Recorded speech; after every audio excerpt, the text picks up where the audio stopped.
సభకి నమస్కారం. ఇవాల్టి రోజు చాలా పరమపావనమైనటువంటి రోజు. ఎందుచేత అంటే సూర్యోదయానికి పంచమి ఉంది. పంచమి ఉండి ఇవాళ స్థిరవారం. అటువంటి రోజున శ్వేతవరాహ కల్పం వరకు కూడా ఏ మహానుభావుడి యొక్క అనుజ్ఞ చేత ఈ ప్రపంచమంతా, ఈ బ్రహ్మాండములన్నీ పాలింపబడుతున్నాయో అటువంటి శ్రీమన్నారాయణుడి స్వరూపుడైనటువంటి ఆ వెంకటేశ్వర ప్రభువు యొక్క అనుగ్రహాన్ని పొందడానికి ఆనుకూల్యము కలిగినటువంటి రోజు. అటువంటి రోజున మనందరం కలిసి ఇవాళ లక్ష్మీ కళ్యాణ ఘట్టం రాబోతోంది. కాబట్టి ఒక విధంగా చెప్పాలంటే ఇవాళ ఉన్నటువంటి పరిస్థితి పెళ్లి పందిరి. మనందరం కూడా పెళ్లివారం కిందే లెక్క. ఎందుకంటే శృణ్వం తపః, వినడం తపస్సు. అందుచేత మనం ఇప్పుడు ఆ కళ్యాణ ఘట్టాన్ని వినబోతున్నాం. అమ్మవారి ఆవిర్భావం ఒక ఎత్తు, అమ్మవారు ఆవిర్భవించిన తర్వాత అయ్యవారితో చేరడం ఒక ఎత్తు. ఎందుచేత నేను ఈ మాట అంటున్నానంటే మీరు ఒక విషయాన్ని కొంచెం జాగ్రత్తగా గమనించండి. ఒక కారు బయట ఉంటుంది. ఆ కారు, నాకు కారు ఉందండి అని ఒక వ్యక్తి అన్నాడు. అయ్యా కారు ఉంది కదా, మనం కొంచెం పిఠాపురం వెళ్ళాలి, ఒక్కసారి మీ కారులో వెడదామా అన్నాం. నా కారు పని చేయట్లేదండి అన్నాడు. ఎందుకు పని చేయట్లేదు? కారు ఉంది కదా అంటే ఇంజన్లో ఏదో ఫాల్ట్ ఉందండి అన్నాడు. ఇంజన్లో ఫాల్ట్ ఉన్న తర్వాత ఆ కారు ఉన్నట్ట, ఆ క్షణంలో లేనట్ట అంటే ఆ ప్రయోజనములకు అది లేనట్టే లెక్క. ఎందుకని? శక్తి లేదు కారుకి. అందుకే మనం ఇప్పటికీ కూడా ఏదైనా పిలిస్తే హార్స్ పవర్ అని పిలుస్తాం. ఇన్ టర్మ్స్ ఆఫ్ పవర్ అంటాం.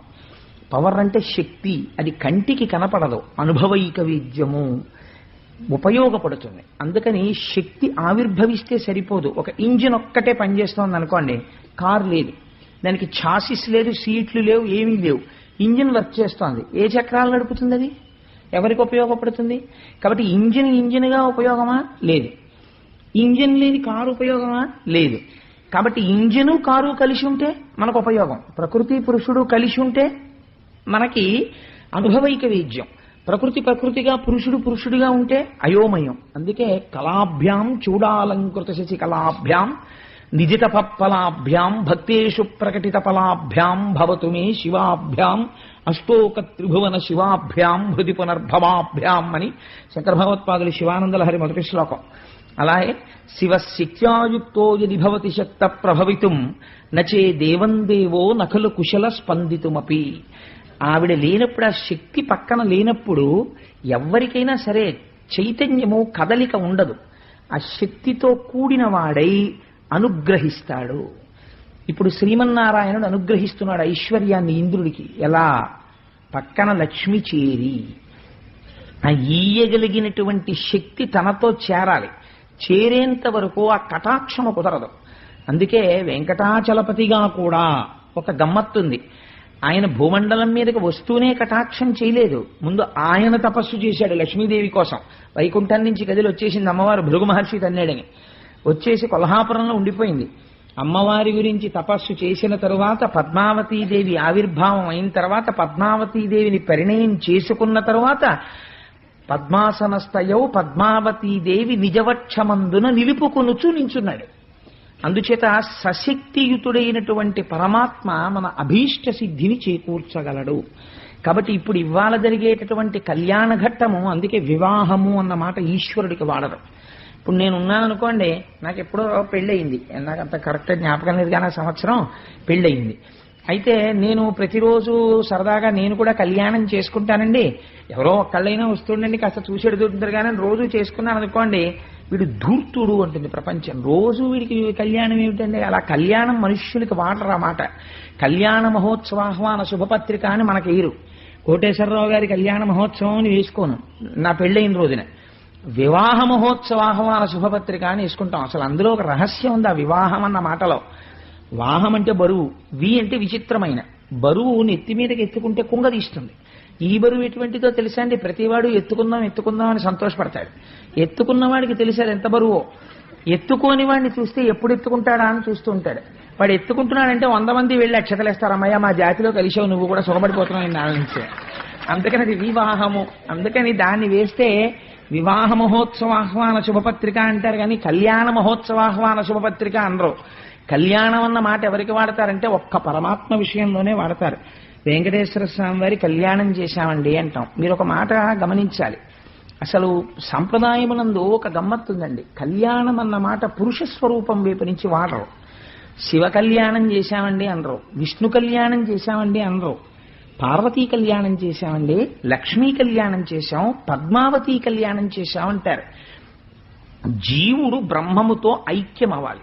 ఇప్పటి వరకు జీవుడు జీవుడుగా కనపడ్డవాడు జీవుడు కాదు, అది బ్రహ్మమే అన్న ఎరుక కలగాలి తప్ప రెండు పదార్థాలు ఉండవు. ఉన్నది ఒకటే పదార్థం జీవుడిగా కనపడుతోంది, అది జీవుడు కాదు, అది పరమాత్మ అని తెలియాలి. అది తెలిసిందనుకోండి అంతే, జీవుడు బ్రహ్మము అని తెలియగానే బంధనము విడిపోతుంది. అంతే, విడిపోయి తాను ఇక్కడే ఇప్పుడే మోక్ష స్థితిని పొందుతాడు. అది కళ్యాణము. అందుకే ఆ కళ్యాణమునకు ఆలంబనమేది? అహంకార పరిత్యాగము. ముందు నా అంతవాణ్ణి నేనన్న భావన పోయి భక్తి ఏర్పడితే తప్ప ఈశ్వరతత్వం అంకురించదు. అందుకని తలనీలాలు ఇవ్వడానికి ఉపయోగింపబడేటటువంటి స్థావరములు క్షవరశాల అనరు, కళ్యాణకట్ట అంటే అక్కడ తల ఉంచి ఏం చేస్తున్నారు? తలలీనాలు ఇచ్చి అహంకార పరిత్యాగం చేస్తున్నారు. మీ పాపరాశి అంతటినీ వదిలిపెట్టేశారు. ఈశ్వరుడు ఎంత దయామయుడంటే మీకు సుఖ దుఃఖములు ఎక్కడి నుంచి వస్తాయి? పాపములలోంచి దుఃఖం వస్తుంది. ఈ పాపాలన్నింటినీ బాధపడకుండా తిరుపతి వచ్చినప్పుడల్లా ఓ 4 వేళ్ళి అంటే ఎవడెళ్తాడండి? పనికిరాని వెంట్రుకలు ఆయన తీసుకుని మహానుభావుడు నిప్పెట్టకుండా ఆ వెంట్రుకలు తీసేసుకుని వెంట్రుకల రూపంలో పాపాలని తీసేసుకుంటాడు. తీసేసుకుని పాపము పోయి దుఃఖ కారణము నివృత్తి అయి, అందుకే ఇది పేరు వెంకటేశ్వరుడు. వేం కటతీతి ఇది వెంకట. వేం అంటే పాపం, కటతి తీయువాడు. చాలా మంది వెంకటేశ్వర స్వామి అంటుంటారు. రాసేటప్పుడు కూడా వెంకటేశ్వరుడు అని వేకి దీర్ఘం ఇవ్వకుండా రాస్తుంటారు. చాలా పొరపాటు, అలా రాయకూడదు. రాసేటప్పుడు వేం అని వేకి దీర్ఘం ఇవ్వాలి. వేం అంటే పాపము, కట తొలగించున్నది. వేం కటతి ఇది వెంకట. ఏది పాపమును తొలగించుచున్నదో ఆయన పేరు వేంకటేశ్వరుడు. అందుకని వేకి దీర్ఘం పెట్టి పలుకుతూ ఉండాలి. సరే, అందుచేత అటువంటి శ్రీమన్నారాయణ తత్వంతో ఇప్పుడు జీవతత్వం ఏకత్వం పొందడం, ఆ జీవబ్రహ్మైక్య సిద్ధి, పరబ్రహ్మము శక్తియుతుడు కావడం మనందరికీ కళ్యాణం. మనందరికీ కూడా ఏమవుతుంది కళ్యాణం జరిగితే అంటే, కళ్యాణానంతరము మనందరికీ కళ్యాణం జరుగుతుంది, అంటే శుభం జరుగుతుంది. మనందరి యొక్క కోరిక తీర్చగలిగిన వారై తల్లిదండ్రులై సింహాసనం మీద కూర్చుంటారు. అందుకే ఇవాళ కళ్యాణ ఘట్టం చెప్పి రేపు కుంకుమార్చన చెయ్యడానికి కారణం అది. ఇవాళ కళ్యాణం వాచికంగా పూర్తవగానే రేపు ఆ కళ్యాణ ఘట్టం ఇక్కడ చక్కగా సువాసినులందరూ కుంకుమార్చన చేస్తుంటే కన్నెపిల్లలు లక్ష్మీదేవి ప్రసన్నురాలవుతుంది. అసలు లక్ష్మి అనగా ఏమి, ఎందుకు ఆ చూపుల గురించి చెప్తారు విందురు గాని దాని గురించి. సరే, అందుచేత తొలకారు మెరుగు కైవడి తలతలమని మీను మెరయ ధగధగమనుచున్ కటముల నీనిడు చూపుల చెలువంబుల మొదలిటెంకి సిరి పుట్టే నృపా. నిన్నటి రోజున మీకు నేను విజ్ఞాపన చేసి ఉన్నాను. ఆ అమ్మవారు పుడుతూనే ముందు దేని గురించి వర్ణన చేశారు అంటే అమ్మవారి యొక్క చూపుల గురించి వర్ణన చేశారు.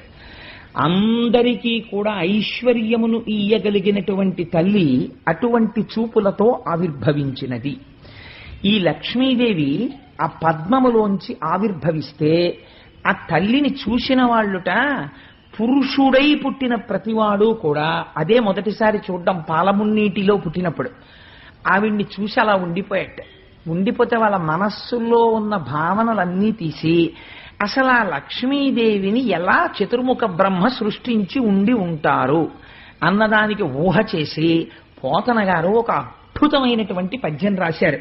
నాకైతే అనిపిస్తుంది నిజంగా స్తోత్రాలంటే ఇవ్వండి, లక్ష్మీదేవి ప్రసన్నం అవ్వడానికి, దరిద్రం పోవాలంటే ఇలాంటి పద్యాలు వినాలి, చదువుకోవాలి మనసులో. నిజంగా లక్ష్మీదేవి ఎలా ఉంటుందో చెప్తారు చూడండి. పాలమున్నీటి లోపలి మీది మీగడ మిసిమి జిడ్డున చేసి మెనువడసి క్రొక్కారు మెరుగుల కొనల తళుక్కల మేనిచేయగల నిగ్గు మెరుగు చేసి నాడునాటికి ప్రోది నవకంపు దీవల ననుబోధ నెయ్యంపు నులుకొలిపి క్రొవ్వారు కెందమ్మి కొలకుల ప్రొద్దున బొలసిన వలపుల బ్రొదిపెట్టి పసిడి చంపకదామంబు బాగుకూర్చి వాలు క్రొందెల చెలువున వాడి తీర్చి జానతనమున చేతుల జడ్డు విడిచి నలువ ఈ కొమ్మనొగి చేసి నాడు నేడు. బ్రహ్మగారు లక్ష్మీదేవిని ఎలా తయారు చేశారు, లేదా పరబ్రహ్మము ఎలా తయారు చేసింది అంటే, ఈ పాల సముద్రాన్ని చిలుకుతున్నారు కదా మందర పర్వతాన్ని పెట్టి. ఆ చిలుకుతున్నప్పుడు పాల సముద్రం మీద వెన్న ముద్దలు పైకి లేచి ముద్దలుగా పడిందిట. ఈ పాల సముద్రంలో ఉన్న వెన్న ముద్దలన్నీ ఏరి ఈ వెన్న ముద్దలన్నింటినీ తీసుకెళ్లి లక్ష్మీదేవి ఒంటికి అదే పనిగా తాపడం చేసి అంత మెరిసిపోతున్నటువంటి ఆ అమ్మవారి యొక్క సౌందర్యాన్ని ఆవిష్కరింపచేశారట. రెండవది, ఆకాశంలో వచ్చిన మెరుపులు చూశారట.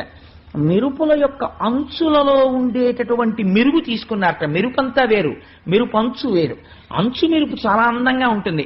ఆ అంచుకుండేటటువంటి మెరుపు తీసుకున్నారట. అందుకే నీలతోజద మధ్యస్థ విద్యుల్లేకే భువాస్వర అని ఆ మెరుపు తీసుకుని ఆ మెరుపులన్నిటిలో ఉన్నటువంటి అంచుల యొక్క మెరుపుతనాన్ని తీసుకొచ్చి అమ్మవారి యొక్క శరీరంలోకి ప్రవేశపెట్టారట. అంత తళుక్కుని మెరిసిపోతుంటుంది ఆవిడ. ఇప్పుడు ఇంత తయారు చేసి పెట్టినా వెన్నంతా రాసి ఒళ్ళు జిడ్డు కారుతున్నట్టు ఉంటుందని మీరు అనుకుంటున్నారేమో. అలా ఉండదుట.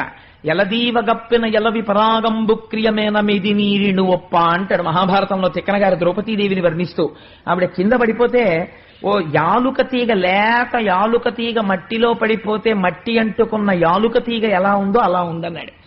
అలా చాలా లాలిత్యముతో కూడినటువంటి సన్నజాజి తీగల వంటి పరమ పల్లవమైనటువంటి తీగలలో ఉన్న లాలిత్యమునంతటినీ తీసుకొచ్చి పిండి ఈవిడ శరీరంలోకి ప్రోధి చేశారట.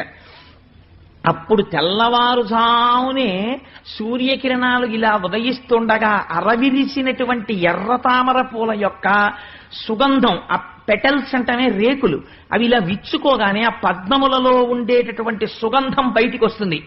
ఈ సుగంధాన్నంతటినీ పట్టి తెచ్చి అమ్మవారి ఒంటికి అలదారట. అంతే, ఆవిడ వస్తున్నప్పుడు పద్మ సుగంధం అలా వస్తుంది, ఆ పుప్పుడి సుగంధం. ఆ తరువాత బంగారు సంపంగి పూలతో తయారు చేయబడినటువంటి మాల. మిగిలినటువంటి పువ్వులు వేరు, సంపంగి పువ్వు వేరు. సంపంగి పువ్వులో ఆకుపచ్చ సంపంగి వేరు, సింహాచలం సంపంగి అని పిలుస్తాం మనం. పసుపు ఎరుపులు కలిసినటువంటి సంపంగి పువ్వు. ఆ సంపంగి పువ్వు అంటే లలితాపరా భట్టారికా స్వరూపానికి చాలా ఇష్టం. దాంతో పూజ చేస్తారు అమ్మవారిని. అది కొంచెం ముక్కులో ఉంటుంది, ఇలా రేకులు విచ్చుకొని. ఆకుపచ్చ తొడిమితో ఆ పువ్వు ముట్టుకుంటే అందులోంచి వచ్చేటటువంటి సువాసన చాలా విపరీతమైన సువాసనతో, పీల్చగానే తుమ్ములొచ్చే సువాసన కాదు.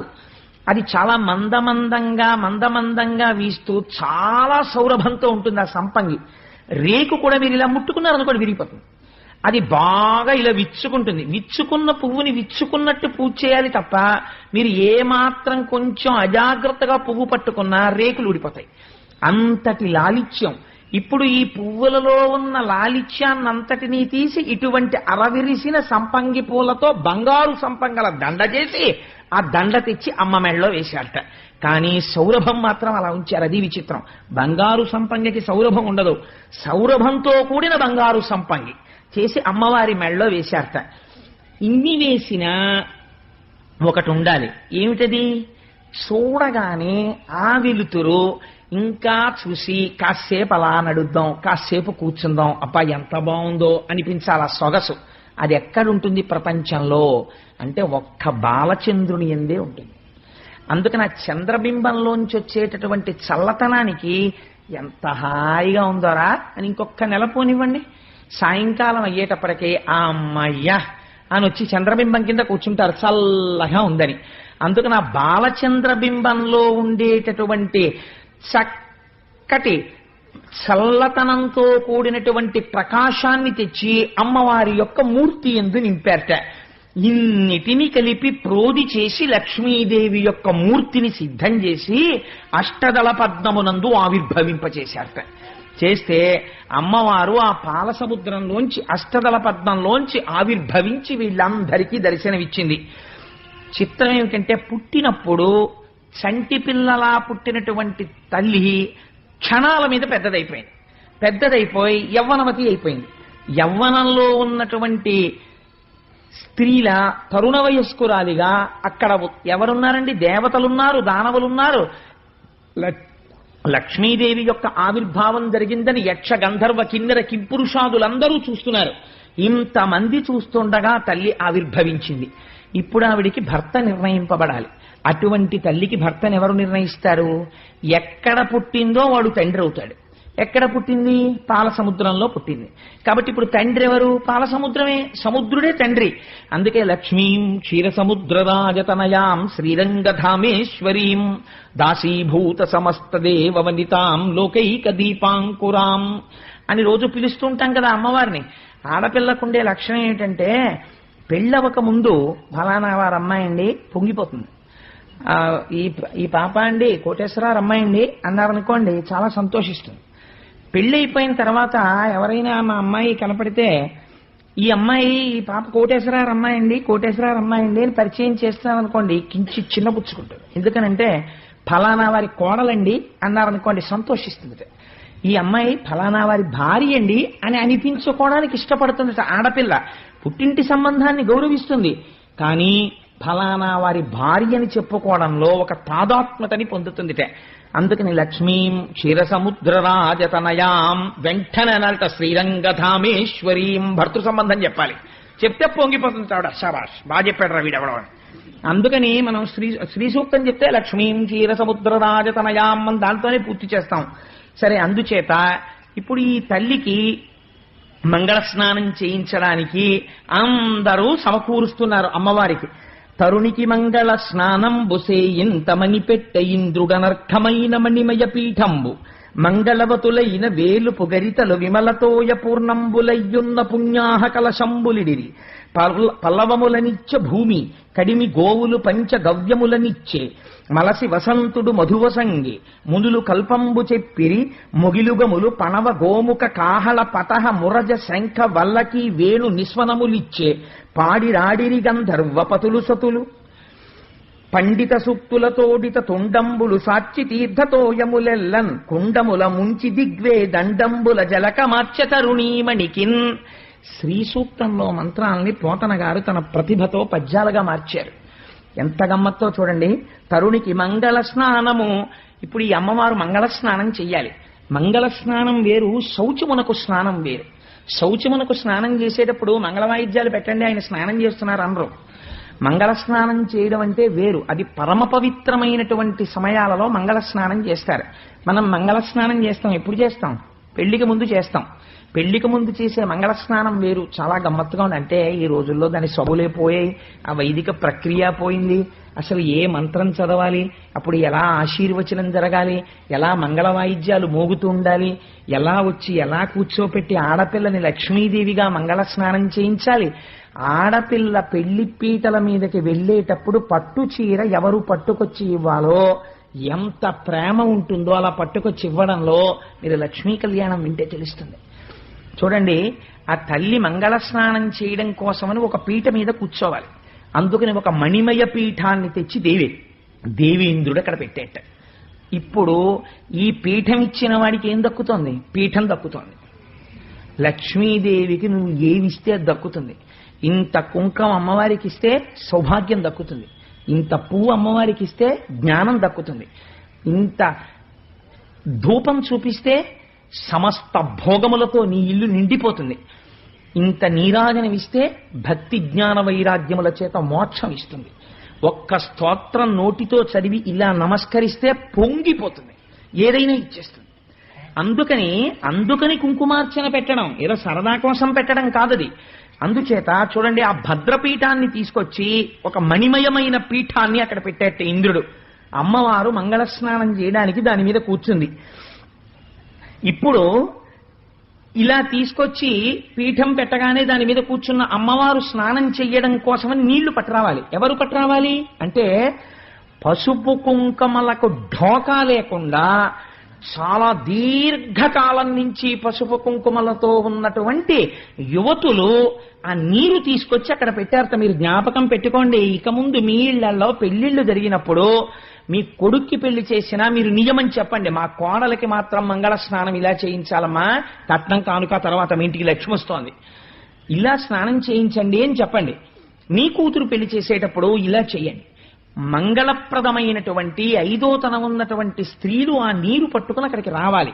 అందులో కొద్దిగా పసుపు కలపాలి, కించిత్ కలిపిన తరువాత దానిలోకి పల్లవములు వెయ్యాలి. మంగళ స్నానం అంటే ఉట్టినీటితో చెయ్యకూడదు. అంటే కొన్ని లేత ఆకులు తీసుకొచ్చి పరమ పవిత్రమైన పల్లవములు ఉంటాయి, ఓ మావిడాకో, కనీసం మిగిలినవన్నీ లేకపోయినా ఓ 2 మావిడాకులన్నా వెయ్యాలి అందులో. పల్లవములు వెయ్యాలి. పల్లవములు వేయడం చేత జలములు మంగళ స్నానములకు యోగ్యములవుతాయి. అందుకని పల్లవములనిచ్చే భూమి, పల్లవములను భూమి కాకపోతే ఎవరిస్తారండి? ఇచ్చింది కాబట్టి ఇంతమందికి పెట్టగలిగిన పల్లవాళ్ళని ఇస్తోంది మళ్ళీ. అందుకని భూదేవి వచ్చి పల్లవాళ్ళని ఇచ్చిందిట మంగళ స్నానానికి. చదివింపులు చదివించలేదు, అసలు చేయవలసినవన్నీ మంగళ స్నానాల దగ్గర చేశారు. గోవులు వచ్చేట, కడిమి గోవులు పంచగవ్యములనిచ్చే, పంచగవ్యాలనిచ్చేట గోవులు. ఎందుకని? మంగళ స్నానం చేయించేటప్పుడు కొన్ని సంప్రదాయాలు పాటిస్తారు. కొద్దిగా పాలిచ్చి, కొద్దిగా తేనిచ్చి, కొద్దిగా వెన్న రాసి ఒంటికి ఆ సోయగం అమరడం కోసమని. ఎందుకంటే తలంబ్రాల మంత్రంలో చెప్తారు, స్త్రీకి భౌతికమైనటువంటి అందం కూడా పురుషుణ్ణి కట్టిపారేసి సంసారంలో ఉంచుతుంది. అందుకని ఆ సౌందర్యము కోరుకోవాలి పురుషుడు, స్త్రీ దోషమేం లేదు అందులో, తలంబ్రాల మంత్రాల్లో అదే ఉంది. అందుకని పంచగవ్యములంటే పాలు, వెన్న, నెయ్యి మొదలైనవి గోవులు పట్టుకొచ్చి ఇచ్చేట. అవి అమ్మవారి మంగళ స్నానంలో వాడారు. ఆ తర్వాత వసంతుడు మధువునిచ్చే, వసంతుడు వచ్చి వసంత ఋతువు తేనె ఇచ్చిందిట. అంటే ఆడపిల్లకి మంగళ స్నానం చేయించినా, మగపిల్లవాడికి మంగళ స్నానం చేయించినా మీరు బుట్టలో కూర్చోపెట్టి తీసుకెళ్లడానికి, లక్ష్మిగా సిద్ధం చేయడానికి లక్ష్మిగానే స్నానం చేయించాలి. అది మంగళ స్నానం అంటే. ఆ స్నానం చేయించే ముందు తేనె ఇచ్చి, అమ్మా లక్ష్మి తేనె తాగో అని ఇవ్వాలి. ఇవి ఎవరు చేస్తారు? తల్లి, పినతల్లులు, పెదతల్లులు, నిత్యము నిరంతరము ఈశ్వరారాధన చేసేటటువంటి మంచి పసుపు కుంకాలున్నటువంటి స్త్రీలు, దీర్ఘకాలము నుంచి మంగళప్రదమై ఉన్న స్త్రీలు, ఈశ్వరారాధన చేయగలిగినటువంటి నిపుణులైన ఆచార్యుల యొక్క భార్యలు, ఇటువంటి వారిని తీసుకొచ్చి ఆ మంగళ స్నానం చేయిస్తారు వాళ్ళు. అది మంగళం, వాళ్ళ చేతులతో పడాలి లక్ష్మిగా. అందుకని ఇప్పుడు ఇక్కడి నుంచే లక్ష్మీ తత్వము సంసారంలో ఎత్తుకుంటుందండి. ఇలా మీరు లక్ష్మిగా నారాయణుడికి ఇస్తే ఆయన ఇల్లు లక్ష్మీప్రదమై ఉంటుంది. కొడుకులతో, కోడళ్లతో, 3 తరాలతో. ఆయన నాకేమీ లేదండి, ఆవిడ వచ్చిన వేళ విశేషం నా జీవితం మారిపోయిందంటాడు ఒక్కొక్క ఆయన. ఎలా మారిపోతుందండి? ఆవిడ అటువంటి తల్లి, లక్ష్మీ అంశ ఆవిడ ఎందుంది. ఆవిడ వచ్చింది, ఈయన జీవితం మారింది. నీ ఇంటికి లక్ష్మి వస్తోంది, ఎలా పడితే అలా ఇవ్వకూడదు. మంగళ స్నానం దగ్గరే ప్రారంభం. అందుచేత చక్కగా ఈ పంచగవ్యములను అలది తేనె పట్టి, ఆ తరువాత మునులు కల్పంబు చెప్పి బయట స్నానం జరుగుతుంటే అక్కడ చక్కగా వచ్చినటువంటి బ్రాహ్మణులు కూర్చుని చక్కటి స్వస్తి మంత్రాలు చదువుతుంటారు. ఆ స్వస్తి మంత్రాలు చదువుతుండగా ఇక్కడ మంగళ స్నానం జరగాలి. ఇప్పుడు మంగళధ్వనులు జరగాలి. ఈ మంగళధ్వని, లక్ష్మీదేవికి మంగళధ్వని జరగాలంటే స్నానం చేసేటప్పుడు మామూలు వాళ్ళు చదవరు కదా మంత్రాలు, అందుకని మహర్షులు చదువుతున్నారట. ఇప్పుడు మంగళధ్వని చేయడానికి ఎవరు చేయాలి అంటే, ఎవరు చేశారో తెలుసా అండి మంగళధ్వని? లక్ష్మీదేవి మంగళ స్నానానికి మేఘాలు చేసేట. మేఘాలే వేణువులు ఊదేట. ఎందుకని? గాలి వెడుతుంటే అది వేణువుగా మారింది. ఒకటి తప్పెట వాయించిందిట, ఒకటి మృదంగం వాయించిందిట, ఒకటి వీణ వాయించిందిట, ఒకటి శంఖం వాయించిందిట, ఒకటి బాకా వాయించిందిట. శబ్దము ఆకాశగుణకము. అందుకని శబ్దము ఆకాశగుణకము కనుక మేఘాలన్నీ కలిసి మహానుభావులు నిజంగా మరి అంటే పూర్వ కవులు కొంత ఇలాంటి పుస్తకాలు చదివిన వాళ్ళు ఉండేవారు. అందుకే వాళ్ళ నోట్లోంచి వచ్చే మాటలు అందంగా ఉండేవి. పిల్లగాలి మేళగాళ్ళు పెళ్లి పాట పాడేరంట అని నేను ఒక గొప్ప బ్యానర్, అది ఎన్నో సినిమాలు తీసింది బ్యానరు. అటువంటి బ్యానర్ వాళ్ళు మాత్రమే అటువంటి పాటలు రాయగలరు. అందుకని పిల్లగాలి మేళగాళ్ళు పెళ్లి పాట పాడేరంట అని నేను అక్కడ ఒక పాటలో విన్నాను. సరే, అందుకని ఆ మేఘములు ఆ మంగళధ్వని చేసి, అంటే ఒక్కొక్కటి అది సినిమా పాట అని మీరు అనుకోకండి. ఒక్కొక్క పాట వింటే హృదయం కదులుతుంది నిజంగా. అబ్బాయి ఎంత గొప్ప మాట ఇది, సమస్త వేదముల యొక్క సారము పిండేడే ఇందులో అనిపిస్తుంది. అది సినిమాలో పాట అవ్వచ్చు, బురదలో పుడితే తామర పువ్వును అంగీకరించట్లేదా? గొప్ప తత్వం ఉంటే ఉన్నది వదిలేవు, లేనిది కోరేవు, ఒక పొరపాటుకు యుగములు పొగిలేవు, తెగిన పతంగానివే మనసా ఊహల ఉయ్యాలవి అన్న మాటలో ఎంత మనస్తత్వం ఉందండి నిజంగా. ఒక్కొక్క మాట వింటుంటే అగాధమగు జలనిధిలోన ఆణిముత్యమున్నటులే శోకానా మరుగున దాగి సుఖమున్నదిలే. ఎంత గొప్ప మాట అండి అది. అవి సినిమా పాటలు కావచ్చు, నేనంటాను అందులో గొప్ప తత్వం ఉందంటాను. అలా ఒక్కొక్కటి రాయడానికి దానికి చాలా వేదాంత సారము తెలుసున్నవాడైతేనే అది రాయగలడు. లేకపోతే అలా అటువంటి ప్రౌఢిమతో కూడినటువంటి పదాలు, అంత గంభీరమైనటువంటి భావముతో ఉన్నవి పడమంటే పడేవి కావు. దిక్కుమాల పాటలు అర్థం లేనటువంటి అంశాలు సరే వాటి జోలు మనకెందుకు, లక్ష్మీ కళ్యాణం చెప్పుకుంటాం. అందుకని పాడిరాడిరి గంధర్వ పతులు సతులు, పరమ సంతోషంతో గంధర్వ పతులు సతులు అందరూ నాట్యం చేస్తున్నారు. లక్ష్మీదేవికి మంగళ స్నానాలు జరుగుతున్నాయి అని పండిత సూక్తులతోడుత తుండంబుల సాచి తీర్థతోయములెల్లన్ కుండముల ముంచి దిగ్వే దండంబుల జలక మార్చ తరుణీమణికిన్. ఇదే కనకధారా స్తోత్రంలో శంకర భగవత్పాదులు దిగ్గస్తిభిక్కనక కుంభ ముఖావ సృష్ట స్వర్వాహినీ విమలచారు జలప్లుతాంగీం ప్రాతర్నమామి జగతాం జననీమశేష లోకాధినాథ గృహిణీం అమృతాభిపుత్రీం అని స్తోత్రం చేశారు మహానుభావుడు. ఇంకా 8 సంవత్సరాలు రానివాడు ఎటువంటి ప్రౌఢిమతో కూడిన కవిత్వం చెప్పాడో చూడండి, పొంగిపోయింది అందుకే లక్ష్మీదేవి. అందుకని దిగ్గస్తిభిక్కన కకుంభ ముఖావ సృష్ట స్వర్వాహిని విమలచారు జలప్లుతాంగీం, దిక్కులన్నిటా మోసేటటువంటి ఏనుగులు తమ తుండములతో తీర్థములలో ఉండేటటువంటి జలాల్ని ఆ మంగళస్నానపు పాత్రలలో కలిపి గంగాది జలముల యొక్క నీరు కలపాలి. ఆ తుండములతో ఉన్న బిందెలతో కనకమయమైనటువంటి పాత్రలతో పైకెత్తి అభిషిక్తముగా ఆ నీటిని పోసేట వేదమంత్రాలు స్వస్తివాచకం పలుకుతుండగా మంగళధ్వనులు మోగుతుండగా అమ్మవారు స్నానం చేసిన తరువాత ఇప్పుడు కట్టంగ పచ్చని పట్టుపుట్టముదో ఈ ముదుతకు తెచ్చి సముద్రుడిచ్చే. ఎంత ప్రేమో చూడండి. తన పెళ్ళానికి చీర తెచ్చుకోవడం కావ్యంలో చెప్పవలసిన పెద్ద విశేషం ఏం కాదు. సాధారణంగా తండ్రి ఎప్పుడూ ఒక పని చేయడు. ఏ పని చేయడంటే అమ్మాయి ఏ బట్టలు కట్టుకోవాలో, అమ్మాయి ఏ పరికిణీ కట్టుకోవాలో తండ్రి గారు ఎప్పుడు చెప్పడం. అది సాధారణంగా తల్లి చెప్తుంది, నువ్వు ఇవాళ ఈ బట్టలు కట్టుకోవే అంటుంది. కానీట పెళ్లి కూతుర్ని చేస్తున్నప్పుడు తండ్రి సంతోషం ఎంత గొప్పగా ఉంటుందంటేట, మా అమ్మాయి లక్ష్మీ స్వరూప, నేను కన్యాదానం చేస్తున్నాను, నారాయణుడి కాళ్ళు కడిగని పొంగిపోయి ఆ పట్టు చీరలన్నీ ఆ మూతలు తీసి అక్కడ పెడితే తండ్రి స్వయంగా వెళ్లి చూసుకుని నీకేం తెలుసు నా కూతురికి ఎంత బాగుంటుందో ఇది అని తను సెలెక్ట్ చేస్తాట.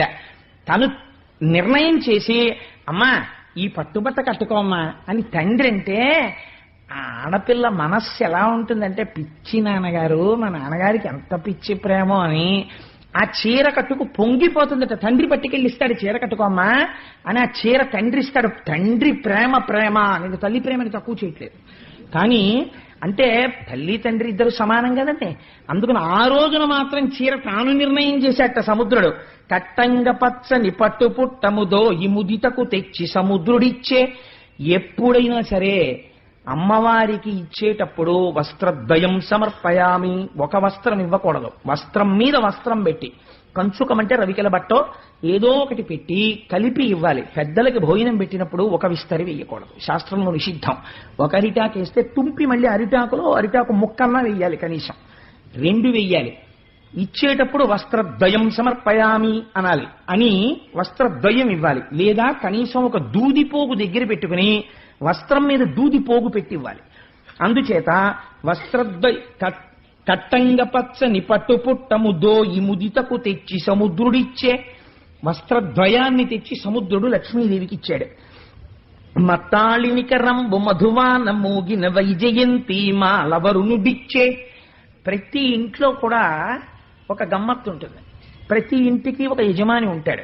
ఆ యజమానికి చాలా దగ్గర స్నేహితుడు ఒకడు ఉంటాడు. ఆ స్నేహితుడు ఎటువంటి వాడై ఉంటాడో తెలుసా అండి?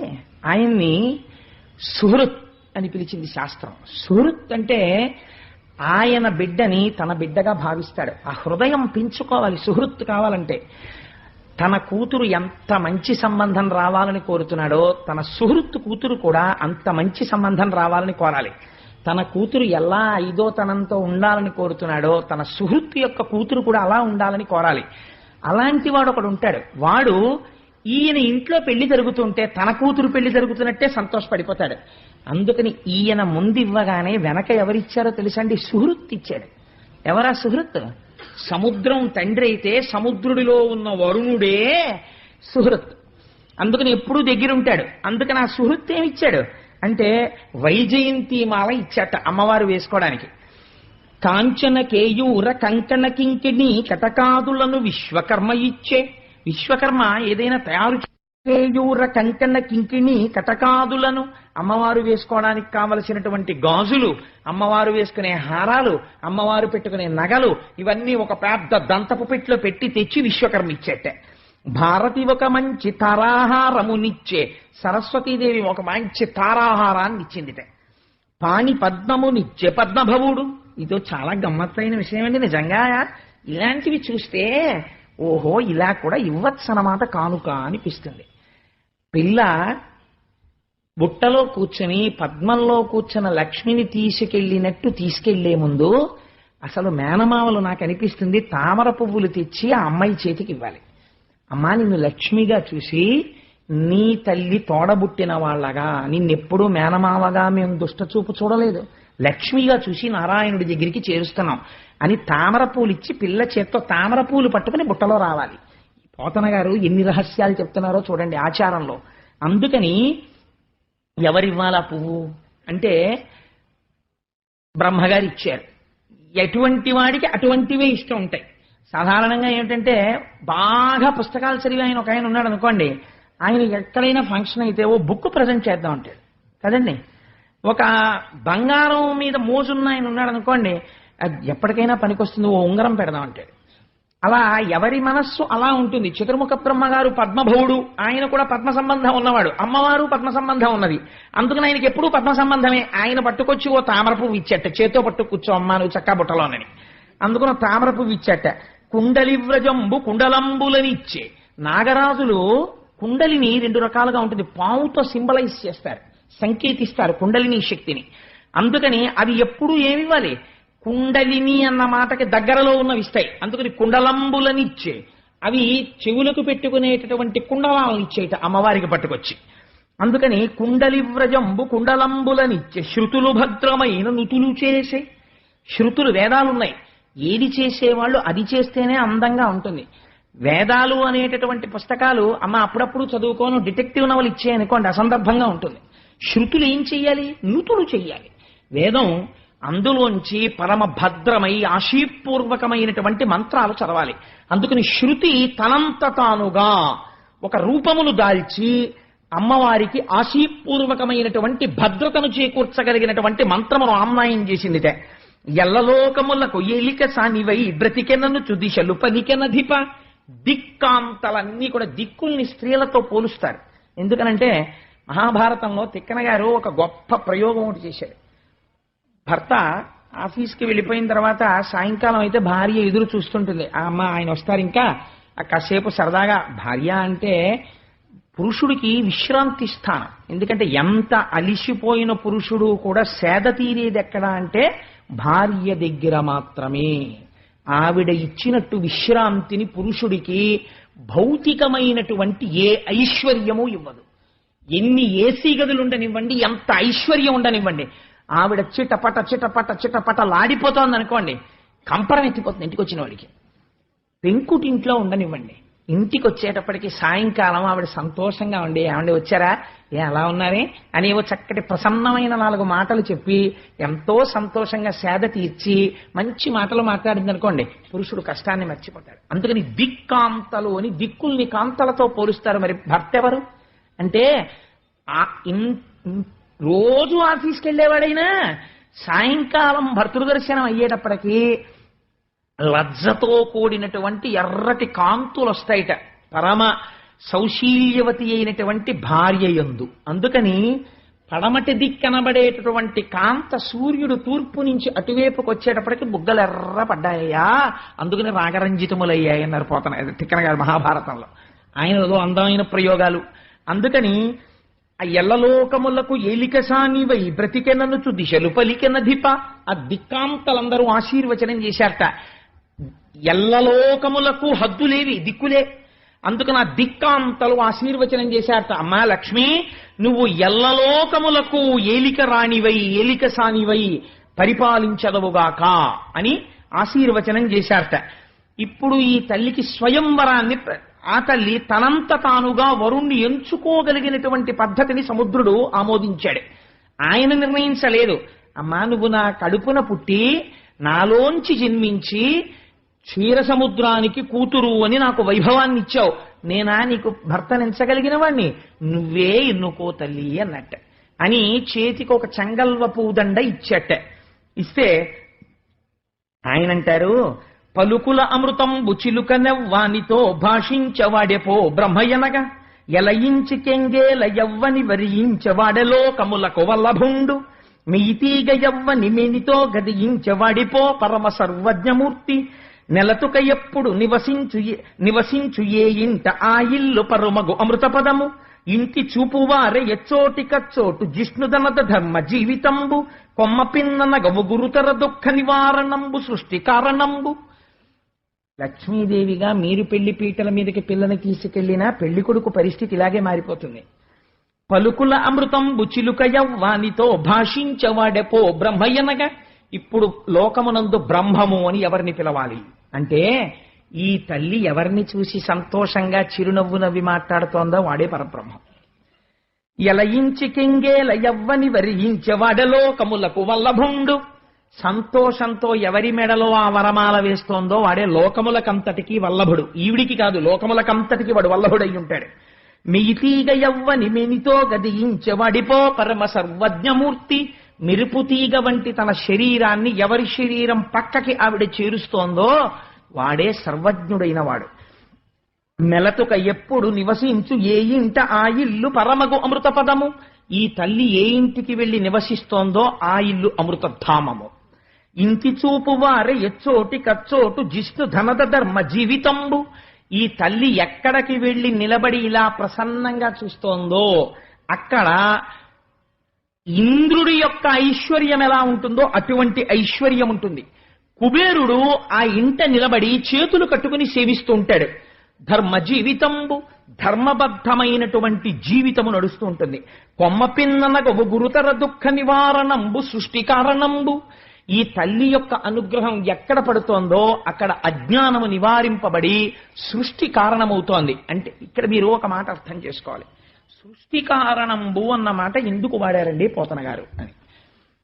ఇక్కడ మీరు లక్ష్మీదేవి యొక్క తత్వావిష్కరణ చేశారు ఈ మాటలో.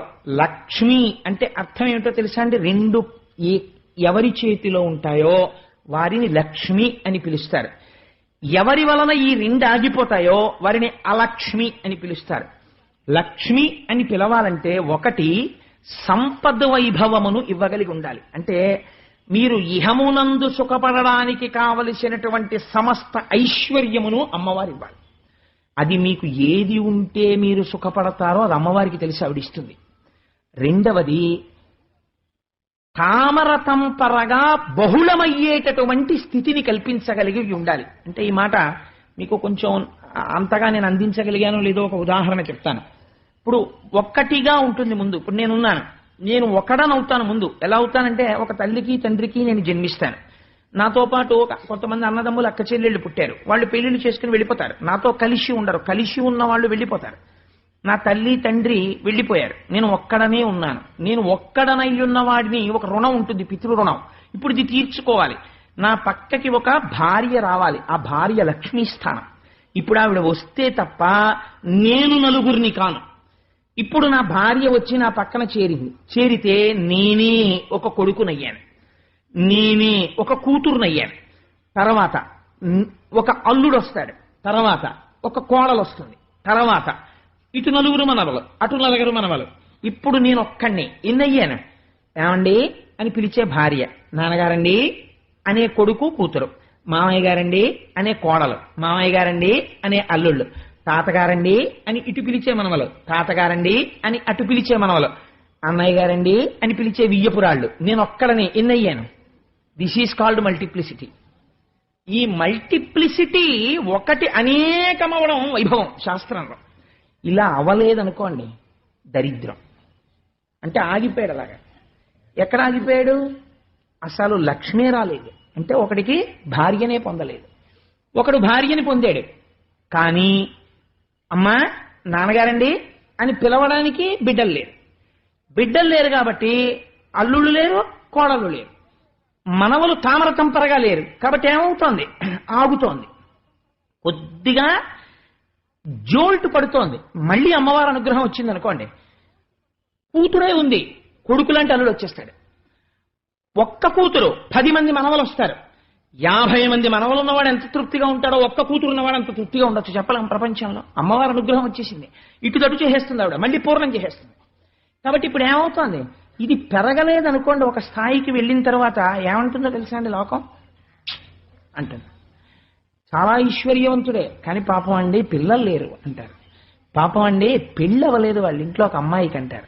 పాపం వాళ్ళ ఇంట్లో 2 ఆడపిల్లలు, ఏమి కర్మమో కానీ అన్నీ ఉన్నాయి, బాగా చదువుకున్నారు, చాలా మంచివాళ్ళు, కానీ పెళ్లిళ్ళు అవ్వలేదు. పాపం ఆ అమ్మాయికి పెళ్లి చేశారు, పిల్లలు పుట్టలేదు. ఆయన ఎప్పుడు దిగులుగా ఉంటారు, అలా తిరుగుతూ ఉంటారు, పూజలు పునస్కారాలు అని తిరుగుతూ ఉంటారు. ఇవేవి ఈయన ప్రమేయం లేవు, ఈయన కూర్చున్నాడు హాయిగా. అంతే తామర తంపరగా వెళ్ళిపోతోంది వంశం.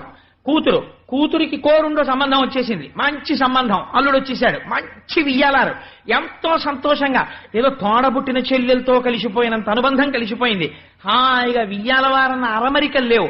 అటుపక్క నుంచి అటువంటి కోడలు వచ్చింది. ఈ కూతురు వెళ్ళిపోయింది కానీ తన కడుపున మళ్ళీ కూతురే పుట్టిందేమో అని చూసుకునే కోడలు వచ్చింది ఇంటికి. మామయ్య గారు మామయ్య గారు మామయ్య గారు అని తన వైభవాన్ని ప్రకాశింపచేస్తోంది. అటువంటి కోడలు వచ్చింది. ఇలా 2 ఏళ్లు తిరిగింది, 4 పూజలు చేశాడు, చక్కటి మనవడు పుట్టాడు. వాడు పుట్టిన దగ్గర నుంచి ఇంకా నిలబడ్డం వచ్చిందంటే వాడు తాతగారి ఉత్తరీయం తీసుకుని పంచకట్టుకుని గజేంద్ర మోక్షం పద్యాలు చెప్పడం మొదలెట్టాడు. ఉరే ఉరే ఉరే ఉరే వీడికి ఇప్పుడే గజేంద్ర మోక్షం పద్యాలు చెప్తున్నాడు రాని పొంగిపోయాడు తాతగారు. ఎక్కడి నుంచి వస్తోంది ఐశ్వర్యం అంటే, it is called the process of multiplication, multiplicity, పెరుగుతుండుట. ఇది లక్ష్మీ కటాక్షము. ఇది ఆవిడ అనుగ్రహం లేకపోతే నడవదు. రెండోది ఏమిటో తెలుసా అండి, ఐశ్వర్యము. ఐశ్వర్యము అంటే మీరు ఒకటి గుర్తుపెట్టుకోండి, మీరు కోరుకున్నది కాదు. బ్యాంకులో 10 కోట్లున్నాయి, మీకు నిద్ర పట్టదు భయం, అది కాదు ఐశ్వర్యం అంటే. ఐశ్వర్యం అంటే ఏమిటో తెలుసా అండి, ఎన్నడూ ఇలా చెయ్యి చాపి అడగలేదు ఒకరి దగ్గరికి వెళ్ళి, ఎన్నడూ తన ఇంట అన్నవస్త్రాలకి లోటు లేదు. తను ఒక భోగం అనుభవించాలి అని మనసులో అనుకోగానే అది కూడిపోతుంది, తనకు అసలు ఆ కోరిక పుట్టదు. కానీ తనవారైన వారి కోసం ఎప్పుడో అనుకున్నాడు, ఈ భోగం ఉంటే బాగుండు వీళ్ళకి అనుకున్నాడు, అంతే భోగం వచ్చేస్తుంది. లోపల తలంచగానే భోగము సమకూరుతుంది. అంటే వాడి ఎందు ఏముంటుందో తెలుసా అండి, లక్ష్మీ కటాక్షమున్నది. ఇప్పుడు ఇదే మీకు కావలసింది. మీరు కూర్చుకోగలరా చెప్పండి నాకు? మీరు కూర్చుకోలేరు. అమ్మవారి అనుగ్రహం ఉంటే నడుస్తుంది. ఈ లక్ష్మీ తత్వంలో ఉన్న రహస్యం ఏమిటో తెలుసా అండి, ఐశ్వర్యం ఒకటే ఉంటే కళ్ళు మూసుకుపోతాయి. ఈశ్వరానుగ్రహం కలవలేదనుకోండి, కలవకపోతే ఎలా వచ్చిందో అలా వెళ్ళిపోతుంది ఆవిడ. అందుకే చించల లక్ష్మి ఆవిడ తప్పు కాదు, మన తప్పు. నారాయణుణ్ణి మరిచిపోతాం, జగత్తంతా వ్యాపించిన పరబ్రహ్మాన్ని మరిచిపోయి భోగం ఒక్కటే ఉండిపోవాలి నాకంటాం. లక్ష్మీదే ఉండిపోతే చాలు, నారాయణుడు మాకెందుకండి అంటాం. అంటే ఆవిడ ఏం చేస్తుంది, నా భర్తకి గౌరవం లేని చోట నేను ఉండను రా దుర్మార్గుడా. ఓ పూజ లేదు, ఓ పునస్కారం లేదు, ఓ పుణ్యం లేదు, ఓ పురుషార్థం లేదు. రావణాసురుడు ఐశ్వర్యంలా ఉంటుంది, వాడికన్నా ఐశ్వర్యం వెలిగించిన వాడు ప్రపంచంలో లేడు. గత జన్మలో తపస్సుంది, వెలిగింది కాసేపు, పోయినప్పుడు ఎలా పోయింది, భయంకరంగా పోయింది. అందుచేత ఏమవుతుంది, అదే లక్ష్మీ అనుగ్రహం ఉంది, ఏమైంది, ఒక్కొక్క బెట్టి ఎక్కిస్తుంది, తామర తంపరగా చేయిస్తుంది, గౌరవాన్ని ఇప్పిస్తుంది. ఇల్లు ఎప్పుడు పాలు పొంగినట్టు పొంగుతూ ఒక్కొక్క ఇల్లు చూడండి, ఏమిటో కానండి ఆ ఇంట్లో వాళ్ళు ఎప్పుడూ సరదాయే, ఎప్పుడూ సంతోషమే. కాసేపు అలా తిరుపతి వెళ్ళిపోతారు, కాసేపు ఇలా ఎక్కడికో వెళ్ళిపోతారు, కాసేపు అలా వెళ్ళిపోతారు. ఆ డబ్బులు ఎక్కడి నుంచి వస్తాయో తెలియదు, ఎప్పుడు సంతోషమే, ఎప్పుడు హడావిడే. ఏదో ఆ పూజ చేయాలంటారు, ఈ పూజ చేయాలంటారు, ఈ పుస్తకం చదువుకోవాలంటాడు, అక్కడికి పరిగెడుతుంటాడు, ఇక్కడ పరిగెడుతుంటాడు. హీ మేక్స్ హిమ్సెల్ఫ్ బిజీ ఈశ్వర కార్యంలో. ఆ ఈశ్వరుడు ఎందు మగ్నమైన మనస్సు ఈశ్వరానుగ్రహంతో ఇల్లు చక్కబట్టబడుతూ ఉంటుంది. ఇదే సృష్టి కారణంబు. లక్ష్మీ అనుగ్రహానికి నీ అంత నువ్వు ఎలా ప్రయత్నించాలో, ఏది నీ జీవితాన్ని ఉద్ధరిస్తుందో పోతన గారు చెప్పేశారు.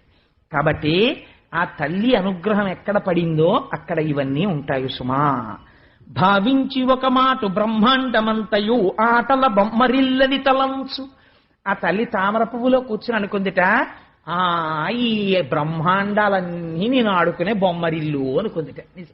నిజమే కదా, ఆవిడ అనుగ్రహం తలుచుకుందా బొమ్మల పెళ్లిళ్ళు చేసేస్తుంది. రుక్మిణీ కళ్యాణంలో విందురు గాని కన్నె పిల్లలతో ఈసారి రుక్మిణీ కళ్యాణం బ్రహ్మాండంగా భారీ ఎత్తున, దానికి అసలు లిమిట్ లేదు. ఈ గ్రౌండ్ నిండిపోయి రోడ్డెక్కేసినా సరే అంతమందికి రుక్మిణీ కళ్యాణం కన్నెపిల్లలతో చేయించాలని సంకల్పం చేశాం ఆ పద్యాలను అనుసంధానం చేసి. అందుకని బొమ్మల పెళ్లిళ్లు చేసే బ్రహ్మాండంలా అనుకుంటుంది. బోలించి ఒక మాట భువనంబులన్నీయు తన ఇంటిలో దొంతులని తలంచు. ఒక్కొక్కసారి అనుకుంటుందట ఈ భువన భాండాలన్నింటినీ చూసి, ఇవన్నీ నా ఇంట్లో పెట్టుకున్న బొమ్మలు, ఆట వస్తువులు ఇవి అనుకుంటుందట. అంటే అమ్మవారి క్రీడా పరికరాలు ఈ బ్రహ్మాండాలన్నీ. పాటించి ఒక మాట బ్రహ్మాది సురలను తన ఇంటిలో బొమ్మలని తలంచు. బ్రహ్మాది దేవతలందరినీ చూసి, ఇవన్నీ బొమ్మలు, నేను ఆడుకుంటుంటాను మా ఇంట్లో పెట్టుకుని, నేను తలుచుకుంటే బ్రహ్మ కుర్చీలో కూర్చోబెడతాను, బ్రహ్మ అవుతాడు. నాకు కోపం వస్తే తీసేస్తాను ఆ కుర్చీలోంచి, వాడు వెంటనే మళ్ళీ బికారైపోతాడు. అంటే అమ్మవారి అనుగ్రహాన్ని చెప్తున్నారు. బొమ్మలాట కింద ఆడించగలదా? తలుచుకుంటే ఇలా బొమ్మను తీసుకెళ్లి కుర్చీలో పెట్టి రాజు అంటుంది. ఆవిడ కోపం వచ్చినట్టే తీసేసి తరాజు అంటుంది. అందుకని ఏమైపోయింది అంటే, పాటించి ఒక మాట బ్రహ్మాది సురులను తన ఇంటిలో బొమ్మలని తలంచు. గొనకని ఒక మాట కుంభినీ చక్రంబు నలవడ బొమ్మ పీటని తలంచు. ఈ భూమిని అంతటినీ చూసి అనుకుంటుందట, ఇది నేను బొమ్మలు పెట్టుకునే పీట అనుకుంటుందట. మరి అన్ని బొమ్మలేగా ఉన్నవి, ఆడుతున్నాయిగా. సొలసి ఒక్క మాట సూర్యేందు రోజుల అచటి దీపకళికలని తలంచు. ఆ సూర్యుణ్ణి చంద్రుణ్ణి చూసి, అవును నేను చక్కగా ఆడుకుంటూ మా ఇంట్లో మా నాన్నగారు, అమ్మ దీపం పెట్టరా ఆడపిల్లవి అంటే, నేను వెలిగించిన దీపాలు ఈ రెండు అంటూ ఉంటుంది. భామ ఒక్క మాట భారతీ దుర్గల ఆత్మసకులటంచు ఆదరించు. పార్వతీదేవిని సరస్వతీదేవిని వీళ్ళిద్దరూ నా సఖులు అని చెప్పి వాళ్ళిద్దరిని ఆదరించి, ఇద్దరిది చెరో చెయ్య పట్టుకుని దగ్గర కూర్చోపెట్టుకుని కబుర్లు ఆడుతుంది. ఎందుకని మరి ముగురమ్మలలో అమ్మ కదా అని. ఇప్పుడు ఆ దండ పట్టుకుని ఎవరి మెడలో వెయ్యాలి అని బయలుదేరుతోంది. నిజంగానండి, అందుకే లక్ష్మీదేవి మనస్సులో ఉన్న పద్యాలు వింటే కన్యపిల్లకి కూడా అటువంటి భర్తలు వస్తారు అంటారు. ఆవిడ జగత్తులకంతటికీ తల్లి. కానీ ఒక ఆడపిల్ల తనకి కాబోయే భర్త గురించి ఎలా ఆలోచించుకుంటుందో అలా ఎంత గొప్పగా ఆలోచించిందో చూడండి. ఐదవనయ్యుండనలవడదొక చోట ఒక చోట సవతితో ఓర్వరాదు, తగనొక చోట అంతంత వైభవంబు కాదొక చోట వేడిని ఉండబోల, ఒక చోట కరుణ లేదొక్కింత వెతికిన ఒక చోట డగ్గరి ఉండబెట్ట, నెరయంగనొక చోట నిలుకడ చాలదు చర్చింపనక చోట జడత కలదు, కొన్ని చోట్ల కామగుణ గరిష్టంబులు క్రోధ సంయుతంబులు కొన్ని యొడలు, కొన్ని మోహ లోభ కుంఠితంబులు కొన్ని ప్రమద మత్సరానుభావకములు. అందరినీ చూసింది. ఈ పాలసముద్రాన్ని మదనం చేస్తున్నప్పుడు దేవతలు రాక్షసులు కూడా నిలబడ్డారు కదా. మొట్టమొదట ఆడపిల్లకు వచ్చే ఆలోచన ఏమొస్తుంది పెళ్లి చేసుకునేటప్పుడు? 10 కాలాల పాటు నేను 5వ తనంతో పసుపు కుంకాలతో ఉండాలనుకుంటుంది కదా. అందుకని ముందు అనుకుందిట, అసలు ముందు నాకు జీవితాంతం హాయిగా నేను పసుపు కుంకాలతో ఉండాలి. నేను పసుపు కుంకాలతో ఉండాలంటే అబ్బెబ్బెబ్బే కొన్ని చోట్లు ఉన్నాయి కానీ ఈ వీటి దగ్గర 5వ తనం ఉండదు, ఒక్కొక్కసారి వాటి తలకాయలు పడిపోతుంటాయనుకుంది. నేను నోటితో చెప్పడం ఎందుకు, 4 తలలున్న వాళ్ళు కూడా పడిపోతుంటారు కల్పాంతంలో. అందుకని అక్కడ 5వ తనం అంత బాగా కుదరదు. ఒక చోట సవతితో నోర్వరాదు. ఇంట్లో సమానమైన వాడు ఒక ఆయన ఉన్నాడు, కానీ అప్పటికే ఆయన పక్కన ఒక ఆవిడ ఉంది, శంకరుడి పక్కన పార్వతీదేవి. అందుకని ఇప్పుడు నాకు సవతి గొడవ ఎందుకు, రెండో భార్యగా వెళ్ళడం ఎందుకు? తగనొక చోట అంతంత వైభవము కాదొక చోట. చాలా వైభవం ఉన్నట్టుంటుంది, కానీ ఒక్కొక్కసారి వెంటనే తప్పుడు పనులు చేసి దరిద్రుడు అయిపోతుంటాడు ఇంద్రుడు స్వర్గం. ఒక చోట వేడి మినుండబోల, ఒక చోట చాలా గొప్పవాడే ఆయన మహానుభావుడు, కానీ బాబోయ్ చాలా వేడి, ఎప్పుడు వేడే, అసలు ఎప్పుడు ఏసీ ఉండదు సూర్యుడు. అందుకని ఒక చోట కరుణ లేదొక్కింత వెతికిన ఒక ఆయన మహాధర్మమూర్తి, ఎప్పుడు డ్యూటీ కాన్షియస్, చాలా డ్యూటీ మైండెడ్ గా ఉంటాడు. కానీ ఎంత డ్యూటీ మైండెడ్ అంటే అసలు ఆయన దగ్గర కంపాషన్ అన్న శబ్దం లేదు, దయా అన్న మాట లేదు. అందరినీ ఏడిపించి డ్యూటీ చేస్తుంటాడు యమధర్మరాజు గారు, అందుకునొద్దు. రెండవది, ఒక చోట కరుణ లేదొక్కింత వెతికిన ఒక చోట దగ్గరి ఉండబెట్ట. ఇంకొక ఆయన ఉన్నాడు చాలా గొప్పవాడు, నిజంగా యజ్ఞయాగాది క్రతువుల్లో మొదటి పూజలు అందుకుని హవిస్సులు తీసుకెడతాడు. కానీ ఆయన భార్యని దగ్గర కూర్చుందామంటే చాలు బాబోయ్ బొగబొగలు సెగసెగలు, అగ్నిహోత్రుడు దగ్గర కూర్చోవడానికి తేలిగ్గా ఉండదు. నిరయంగ ఒక చోట నిలకడ చాలదు. ఒక ఆయన ఉన్నాడు చాలా గొప్పవాడే, ప్రాణులకు అన్నిటికీ ఆధారభూతమైన వాడు, కానీ ఇలా కాఫీ కప్ పట్టుకుని లోపలికి వెళ్ళేటప్పటికి ఎక్కడికో వెళ్ళిపోతాడు. వాయుదేవుడు ఒక చోట ఉంటాడని చెప్పడం కుదరదు. చర్చింపనొక చోట జడత కలదు. ఇంకొక ఆయన ఉన్నాడు చాలా గొప్పవాడు, కానీ అలా కదలకుండా అలా ఉండిపోతుంటాడు. ఎవరు? పల్లం దగ్గరికి వెళ్ళి నీళ్లు ఉండిపోతుంటాయి. అందుకని ఆ నీటికి కదలిక లేకుండా ఆగిపోతుంటాయి. కొన్ని చోట్ల కామగుణ గరిష్టంబులు క్రోధ సంయుతంబులు కొన్ని యొడల, ఒక్కొక్క చోట కామం ఎక్కువ. ఎవరది? సృష్టి మొత్తం మీద కామం ఎవరికి ఎక్కువ అంటే యక్షులకు ఎక్కువ. కాబట్టి యక్షుల నాయకుడు కుబేరుడు. పక్షులకి ఆకలి ఎక్కువ, యక్షులకి గంధర్వులకు కామం ఎక్కువ, అలాగే ఆ పాములకి భయం ఎక్కువ. ఇలా ప్రపంచంలో ఒక్కొక్క జాతికి ఒక్కొక్కటి. సరే, మనుష్యులకు అన్నీ ఎక్కువ. అందుచేత కొన్ని మోహలోభ కుంఠితంబులు, కొన్ని ప్రమద మత్సరానుభావకములు, కొన్నింటిలో కామ క్రోధ లోభ మద మోహ మాత్సర్యాలు, ఇవన్నీ రాక్షస గణాలు. ఇలా అంటే నేను మరి ఎవరినో అనుకోకండి బాబా, అక్కడ లక్ష్మీదేవిలా చూపించినట్టుగా చెప్పానంతే. అందుకని రాక్షస గణములు అవన్నీ కూడా రాక్షస గణాలు. అందుకని చెప్పేసి వాళ్ళని పెళ్లి చేసుకోవడం ఏంటి అనుకుంది అమ్మవారు. కాబట్టి ఇప్పుడు ఎవరిని వివాహం చేసుకోవాలి అంటే, అమర ముత్తైదువనయ్యుండవచ్చును వరుసకు సవతులు ఎవరు లేరు, వెలయంగ అశాంత విభవమీ తని ఇల్లు శృంగార చందన శీతలుండు, కలగ నిన్నడు శుద్ధ కారుణ్యమయమూర్తి విమలుండు గదిసి సేవించవచ్చు, నిరినాడి తిరుగడు నిలకడ కలవాడు సకల కార్యములందు జడత లేదు, సాధురక్షకుండు షడ్వర్గరహితుండు నాథుడయ్యనే నడపనోపు, ఇతడే భర్తయనచు ఇంటి సరోజాక్షు పుష్పదామకమున పూజ చేసే. ఆ కర్ణ నారాయణుడి వంక చూసింది. చూసి ఈయన మెడలో వరమాల వేస్తే సమతిపోరుండదు, ఈయన పడిపోవడం ఉండదు. కాబట్టి పూర్తిగా పసుపు కుంకాలు ఉంటాయి హాయిగాను. సమస్త సంపదలకు ఇతను ఇల్లు. ఇంకా శృంగారం విషయానికి వస్తే నిజంగా ఆయన్ని మించిన వాడు లేడు. ఎందుకని? జలజాతాసన వాసవాదిసుర పూజా భాజనం వైదనస్థుల తాంతాయుధు కన్న తండ్రి శిరమచ్చోవామ పాదంబునంతొలగంతో చలతాంగి అట్లు యగు నాథుల్ నెరముల్చేయబేరలకం చెందిన కాంతలెందు రుచితం వ్యాపారమున్నెత్తురే, నన్ను భవదీయ దాసుని మనంబున నెయ్యపు కుంకెపూని తాచిన అది నాకు మన్ననయ, చెల్వగు నీ పద పల్లవంబు మత్తను పులకగ్ర కంటక వితానము తాచిన సొక్కునంచునేననియద, అలుక మానవు కదాయికనైన అరాళ కుంతల అంతంటే పాలం పట్టుకోగలిగిన వాడు. అందుకని అంతటి శృంగారమూర్తి, చందన శీతలుడు, అంత చల్లటివాడు, పరమదయాళు. ఎంత తప్పు చేసిన వాడినైనా సరే ప్రభో పాహి పాహి అంటే వెంటనే సిరికింజప్పడు శంఖచక్రయుగముంచేదో ఈ సంధింపడు, పరిగెడతాడు. అటువంటి మహాదయాసింధువు, నిలకడ కలిగినటువంటి వాడు, సకల కార్యములందు జడతలేదు. ఈ పని తర్వాత చేద్దాం లేని కూర్చునేవాడు కాడు, పరమ ఉత్సాహంతో ఉంటాడు, చైతన్యవంతంగాను, పరమ సాధువైనటువంటి వాడు. ఇట్లాంటి వాడు నాకు భర్త కావాలి అని ఇంటి సరోజాక్షు తామర పువ్వుల్లాంటి కందులున్నవాడు ఇలా చేతులు కట్టుకుని నిలబడ్డట్టు, ఏమీ తెలియని వాడిలాగా. ఈయన్నే పెళ్లాడతాననుకుందిట. గబ్బ గబ్బ గబ్బ గబ్బ సింహాసనం దిగి నడిచొచ్చి ఆ వరమాల ఆయన మెడలో వేసింది. వేసి చిత్రం ఏమిటో తెలుసా అండి? ఆవిడెక్కడ ఉండాలో చోటు ఆవిడే నిర్ణయం చేసుకుంది. ఇందీవరధామమున ముకుందుని పూజించి తనకు కూడి వసింపన్ మందిరముగ తద్వక్షమునందసలజ్జా సుదృష్టినాలోకించన్.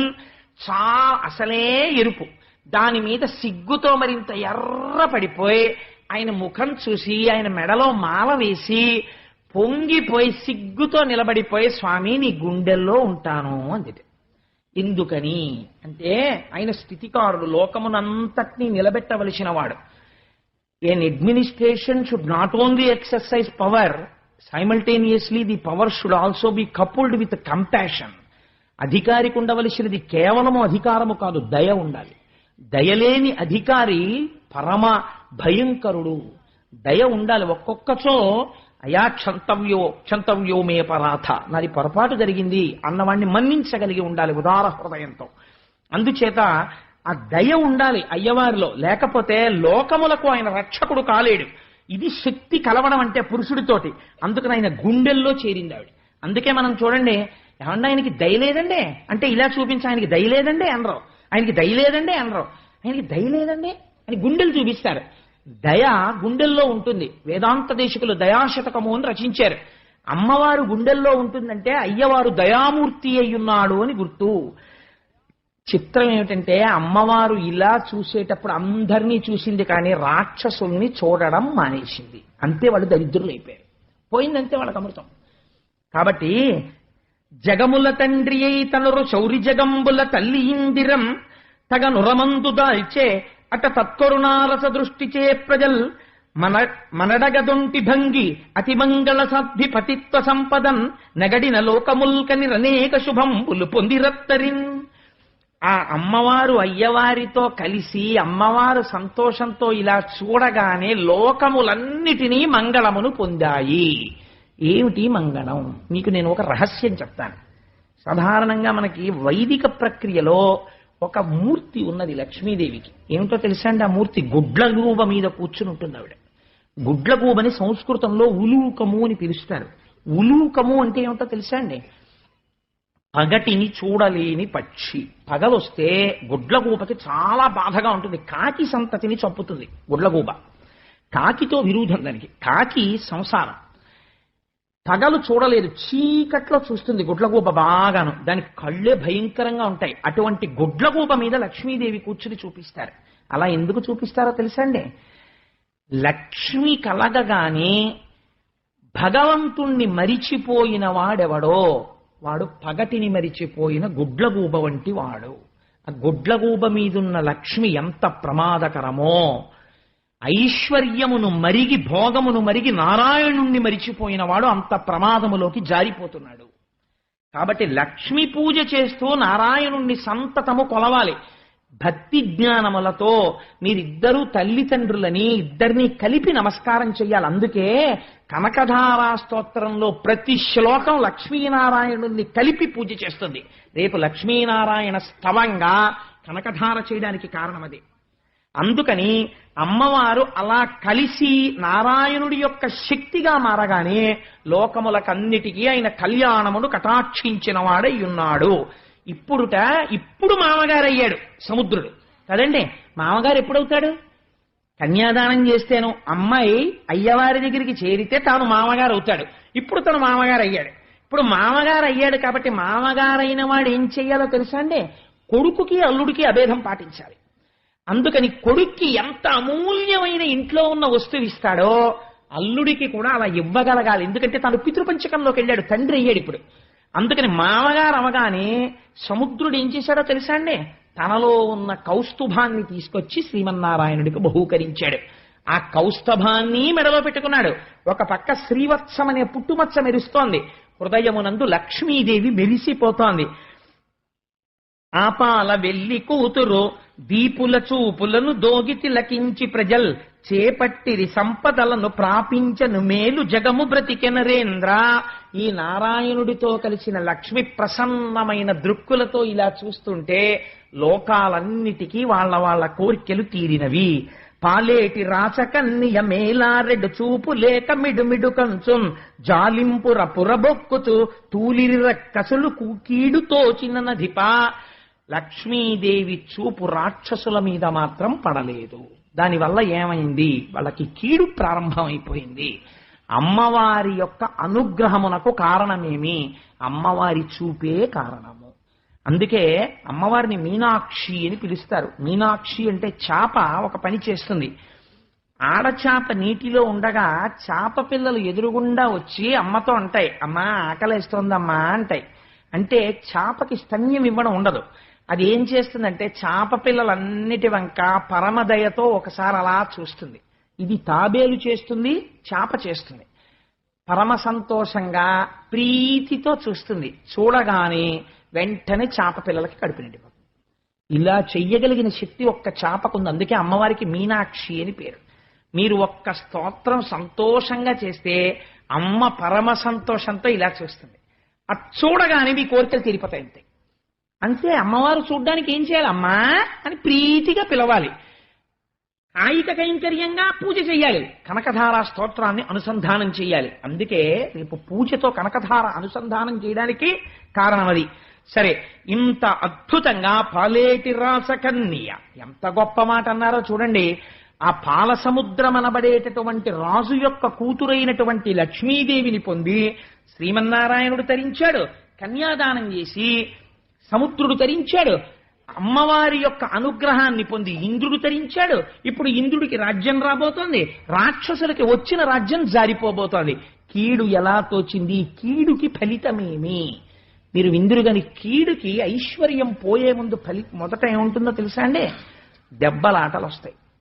అందుకే ఇంట్లో మాట్లాడుకునేటప్పుడు ఎప్పుడు పరమ ప్రసన్నంగా మాట్లాడుకోవాలి. అందుకే మంగళసూత్రం కట్టించేటప్పుడు ఇక్కడే కట్టిస్తారు తప్ప మంగళసూత్రాన్ని ఏమండే ఎప్పటి నుంచో ఇక్కడ కడుతున్నారు మంగళసూత్రం ముళ్ళేసి, ఏమిటండి ఎప్పుడు మంగళసూత్రం అలాగేనేంటి, మేము సరదాగా మోడల్ మార్చి నడుము కట్టించుకుంటాం అన్నారు అనుకోండి, కుదరదు, అలా కట్టించకూడదు. మంగళసూత్రం ఎప్పుడు ఇక్కడే కట్టాలి. ఇక్కడ ఎందుకు కడతారు చెప్పండి, అక్కడే ఎందుకు పెట్టారు మంగళసూత్రం, ఇక్కడే ఎందుకు కట్టాలి? మంగళసూత్రాన్ని ఇక్కడ కట్టించుకుంటాం, రక్షాబంధనం కట్టినట్టు ఇక్కడ కట్టించుకుంటాం.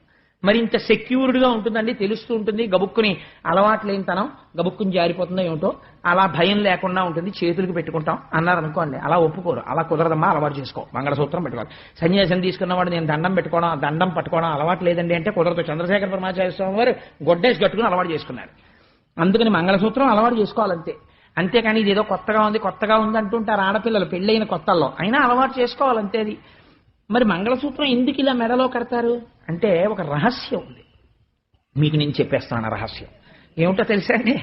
ఇక్కడ ఏముంటాయి, జ్ఞానేంద్రియాలు ఉంటాయి. కళ్ళు, ముక్కు, చెవులు, నాలుక, మేధస్సు, బుద్ధి, నిర్ణయాలు చేసేవంతా ఇక్కడ ఉంటుంది శక్తి. ఇది నిర్ణయం చేస్తుంది. కంప్లైంట్స్ అన్నీ ఎక్కడి నుంచి వస్తాయి, ఈ కింద నుంచి వస్తాయి. నేను ఇలా కూర్చునుండగా ఓ దోమ వచ్చిన అరికాలు ఓహో కరిచేస్తోంది అనుకోండి, ఈ దోమ కరిచేస్తుంటే ఈ అరికాలు దగ్గర ఉన్న నాడీ మండలం నీ అరికాలుని దోమ కరుచుచున్నది, దయచేసి ఈ దోమను తోలెదవుగాక అని ఒక సందేశాన్ని ఇలా పంపిస్తుంది. మెడుల్లా అబ్లాంగేటా అని ఇందులోంచి వచ్చి బ్రెయిన్ కి చేరుతుంది. బ్రెయిన్ ఆ మెసేజ్ రిసీవ్ చేసుకుని మళ్ళీ ఇంటర్న్ ఒక ఆర్డర్ ఇస్తుంది. ఎడమ చేతి వైపు కాలుని గోకుతోంది కాబట్టి ఒక ఎడమ చెయ్యా నువ్వు కదిలి అసభ్యంగా అందరి ముందు కదలకుండా మెల్లగా జాగ్రత్తగా బొటన వేలుతో దోమని ఇలా అని పోగొట్టి కొంచెం సేపు మాత్రమే గోకి వెనక్కి వచ్చేయి అంటుంది. కాబట్టి బొటన వేలు ఇలా వెళ్ళి అది తీర్చేస్తుంది.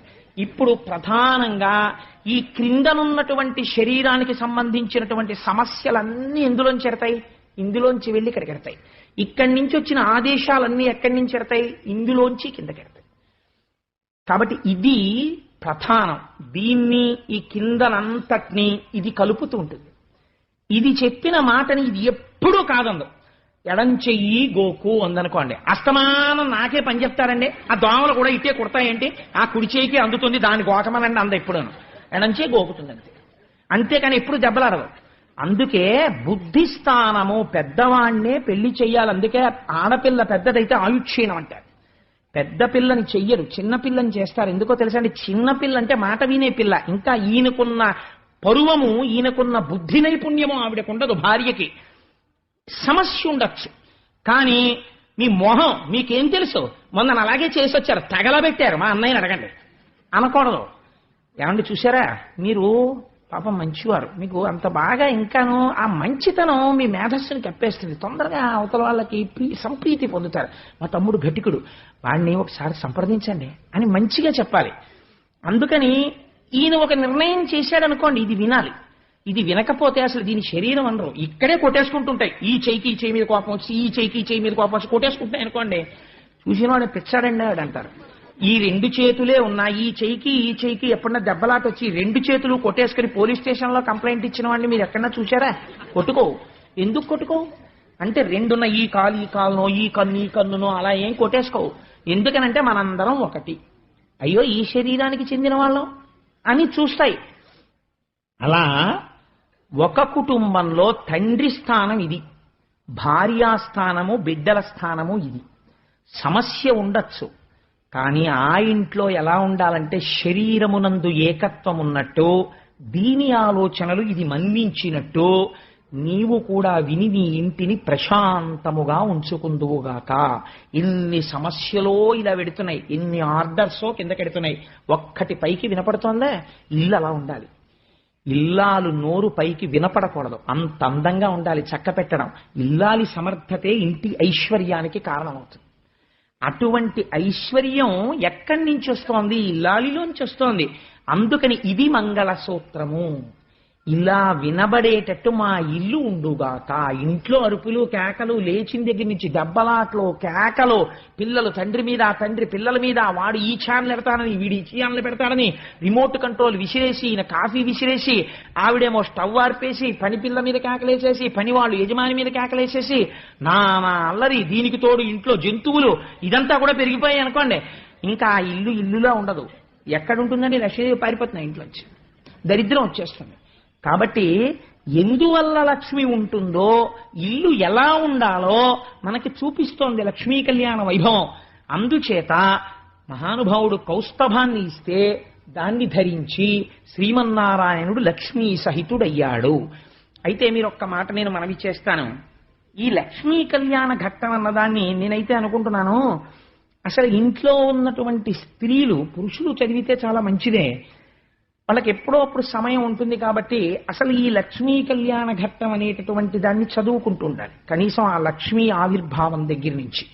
కానీ ఏమండి, పద్యాలు మేము చదువుకోలేం కదా, ఇవన్నీ ఎలా కోరుకుడు పడతాయి ఇన్ని పద్యాలు అని అనుకున్న వాళ్ళ కోసం నేను ఎప్పుడో ఒక దశాబ్దమో 2 దశాబ్దాల క్రితమో ఒక మహాపురుషుడు భాగవతంలో ఎలా ఉందో అలా యథాతథమైనటువంటి లక్ష్మీ కళ్యాణ ద్విపద రచన చేశారు ఒక ఆయన. ఆ ద్విపద ఎంత గొప్పగా రచించారంటే అది చదువుకోవడానికి 5వ క్లాస్ పాస్ అయితే చాలు. మీరు రోజు ఇంట్లో లక్ష్మీ కళ్యాణం చదువుతుంటే ఇల్లు లక్ష్మీ నివాసమై ఉంటుంది. అటువంటి ద్విపద మీకు ఒక్కసారి మనవి చేస్తాను. ఆయన యొక్క రచన వైశిష్ట్యాన్ని మీరు పరిశీలన చెయ్యండి, ఎంత అందంగా రచించారో దాన్ని వినండి ఒక్కసారి. పాలమున్నీటిలో పడవంపులతగా పసివెన్న ముద్దగా ప్రభవంబు నొంది కలుములు వెదజల్లు కలికి చూపులకు మరులంది మధువుకై మచ్చికలట్లు ముక్కోటి వేల్పులు ముసురుకొనంగా తలపులో చర్చించి తగ నిరసించి అఖిలలో కాధారు నిగమ సంచారు నతజనమందారు నందకుమారు వలచివరించిన వరలక్ష్మి గాథ సకల పాపహరంబు సంపత్కరంబు. ఇది వివరించక్కర్లేదు కదండి, మీకు అర్థమైపోతోంది. పాలసముద్రంలోంచి పుట్టినటువంటి లక్ష్మీదేవిని చూడగానే మరులు పొంది మధువుకై మచ్చికలట్లు, తేనె కోసం ఈగలు వాలినట్టు లక్ష్మీదేవి వంక చూస్తుంటే తాను మాత్రం శ్రీమన్నారాయణుని మెడలో వరమాల వేసిన లక్ష్మీదేవి యొక్క కళ్యాణ ఘట్టాన్ని ఎవరు చదువుతున్నారో వారికి సకల పాపహరంబు సంపత్కరంబు, వారికి పాపములు పోయి సంపత్తి కలుగుతోంది. ఘనమందరాద్రిని కవ్వంబుగాను వాసుకిత్రాడుగా వరలంగ చేసి అమృతంబు కాంక్షించి అసురులు సురలు చిలుకంగ క్షీరసాగరము పరమపావనమైన బారసినాడు మెలుగారు తొలకరి మెరుపుల తిప్ప ఒయ్యారముల లప్ప ఒప్పుల కుప్ప చిన్నారి పొన్నారి శ్రీ మహాదేవి అష్టదళాబ్జమందావిర్భవించే. మీకు అర్థమవుతోంది అనుకుంటున్నాను. పాలసముద్రంలో మందరగిరికి వాసుకిని పెట్టి తిప్పుతుంటే అందులోంచి అష్టదళ పద్మంలోంచి లక్ష్మీదేవి ఆవిర్భవించింది. నింగిని తాకెడు నిద్దంపుటలలు తూగుటుయ్యాలలై తుంపెసలారా బాలతా నటుతూగ పద్మమ్ము ఛాయ కన్నెతా నిటుతూగ కలువ పూచాయ అటు తూగి ఇటు తూగి అపరంజి ముద్ద వీక్షించుచుండగా వెదురు మోసట్లు పెరిగి పెండిలి ఈడు పిల్లయ్యనంతా. ఆ తల్లి పుట్టగానే పాలసముద్రంలో కెరటాలు ఇలా ఇలా వెడుతుంటే ఉయ్యాలలో ఊగుతున్నట్టుగా ఊగుతోందిట. అటు ఊగినప్పుడు కలువ పూఛాయ, ఇటు ఊగినప్పుడు తామర పూఛాయ, అటువంటి ఛాయతో మెరిసిపోతోందిట అమ్మవారు. కల్పద్రుమంబున కలికలంబోలి తనువున పులకలు దట్టమైదిగుడా బారజాచి ప్రమోద భాష్పముల్ రాల. కల్పవృక్షం ఎంత సంతోషపడిపోతుందో అలా తన కడుపున పుట్టినటువంటి కూతుర్ని చూసుకుని పాలసముద్రుడు పొంగిపోయాట. ఆడపిల్లని చూసుకుని, ఆడపిల్ల పుడితే 7 తరాలు తరింపచేయగలిగినటువంటి పిల్ల పుట్టిందని తండ్రి అలా పొంగిపోతాట. అందుకని ఆయన అన్నట్ట, రావమ్మ భాగ్యాల రాసి రావమ్మ రావమ్మ ఇందిరా రమణి రావమ్మ లోకశోకము బాపులో లాక్షివీవు నాకు కూతురు వౌట నా పుణ్యమమ్మ అంచు మురిసిపోయి అంబుధి స్వామి ఉప్పొంగి ఉప్పొంగి ఉప్పరంబంటే. అంబుధి స్వామి అంటే సముద్రం. అమ్మా లోకుల కష్టాలు తీర్చే లక్ష్మివి నా కడుపున పుట్టావమ్మా, అంటే వేరొకరి ఇంటికి లక్ష్మిగా నేను కన్యాదానం చేయగలను, ఆడపిల్లవి పుట్టావని పొంగిపోయి అంబుది స్వామి ఆకాశం అంటే సముద్రం ఆకాశాన్ని అంటుకుందిట. అంత సంతోషపడిపోయట. సఖియను మంగళ స్నానమాడింప వాసవుండర్పించ వజ్రపీఠము. భాగవతంలోంచి యథాతథంగా చెప్పేస్తున్నారు చూడండి. సఖియను మంగళ స్నానమాడింప వాసవుండర్పించ వజ్రపీఠము పూతన దీజలా పూర్ణ పుణ్యా కలశాలతోడ దిగ్గజములవ్వేళ జలజాత గంధికి జలకమ్ములార్చే బంగారు సరి గంచు పట్టు పుట్టమ్ము కట్టంగ సుతకిచ్చ కలశవారాశి. అంటే సముద్రుడు పట్టుపుట్టాన్ని తెచ్చిచ్చాడు కట్టుకోమని. వెలలేని నగలిచ్చ విశ్వకర్ముండు రాజీవముఖులైన రంభాదులంతా కురులును నగతువ్వి కుప్పెలు పెట్టి కీల్జడ సవరించి కింజల్క ధూళి చెదరని క్రొవ్విరుల్ చిక్కగ ముడిచి కలల పుట్టిన ఇండ్లు కన్నుదమ్ములకు కమ్మని కవ్రంపు కాటుక దిద్ది వెన్నెల తేటయౌ వెడదమో మునకు గుమ్మడి విత్తంత కుంకుమ పెట్టి. రంభాదులు వచ్చారట. వచ్చి అమ్మవారి యొక్క కేశపాశాన్నంతటినీ దువ్వి చక్కగా జడేసి పూలు పెట్టి అమ్మవారి కన్ను యొక్క కింది భాగాన్ని వేలుతో ఇలా కిందకి లాగి అందమైన కాటుక తీసి అమ్మవారి యొక్క కన్నుకి అలా వేలుతో కాటుక పెట్టేస్త. పెట్టి గుమ్మడి విత్తనమంత కస్తూరి బొట్టు అమ్మవారి యొక్క లలాటమునందు అలంకారం చేశారట. అత్తరు జవ్వాజి అగరు చందనము హత్తించి తనువల్లె కామె ముందటను నిలువుటద్దంపును నిలిపిరంతటను.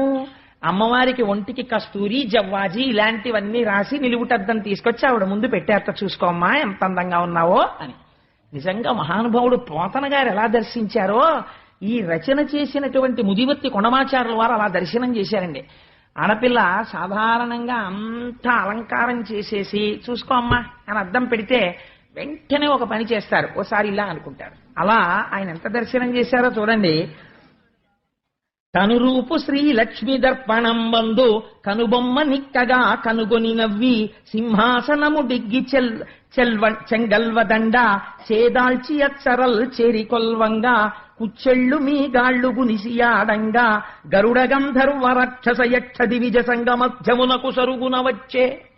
ఆ చేతిలో చెంగల్వ పూలదండ పట్టుకుని ఆ యక్ష రాక్షస కిన్నెర కింపురుష గణాల మధ్యలోకి లక్ష్మీదేవి వచ్చిందిట. చెప్పచోద్యంబైన శృంగారవల్లి మొలక నవ్వుల ముద్దు మోమును చూచి సోగ కన్నుల వాలు చూపులు చూచి ముదురు సంపంగి మొగ్గ ముక్కును చూచి అమృతంబు దొలకెడు అధరంబు చూచి సిగ్గులు సుడివడు చెక్కిళ్లు చూచి ముత్యాల మెచ్చని ముని పండ్ల చూచి పాలెండ్లపై జారు పయ్యద చూచి జవజవమను కౌసు సౌరును చూచి గుండ్రని పిరుదుల కుదిరిక చూచి కమనీయ కల హంసగమనంబు చూచి మొగమన కందమౌ మొటిమను చూచి మధుసూదనుడు తక్క మగవారలెల్లా వలపు నిక్కాక కూవశవత్తులైరి. అమ్మవారికి చక్కటి బొట్టు పెట్టి ఇలా సోగ కన్నులతో చూస్తూ ఆ చెంగల్వ పూలదండ పట్టుకుని అమృతం లాంటి ఆ అధరంతో ముత్యాల్లాంటి పళ్లతో పెద్ద కేశపాశంతో మంచి పట్టుపుట్టంతో అమ్మవారు నడిచేస్తుంటే చిత్రం ఏమిటంటే దృష్టి తగలకుండా ఈశ్వరుడు ఓ చిన్న ముఠి ఒకటి పెట్టాట ఈ అధరం కింద. అందుకని చెప్పి అటువంటి ఓ నల్లటి ముఠి ఒకటి ఆ ముఠిమతోటి వస్తుంటే మగవారులందరూ వలపు పొందారట, ఒక్క మధుసూదనుడు తప్ప.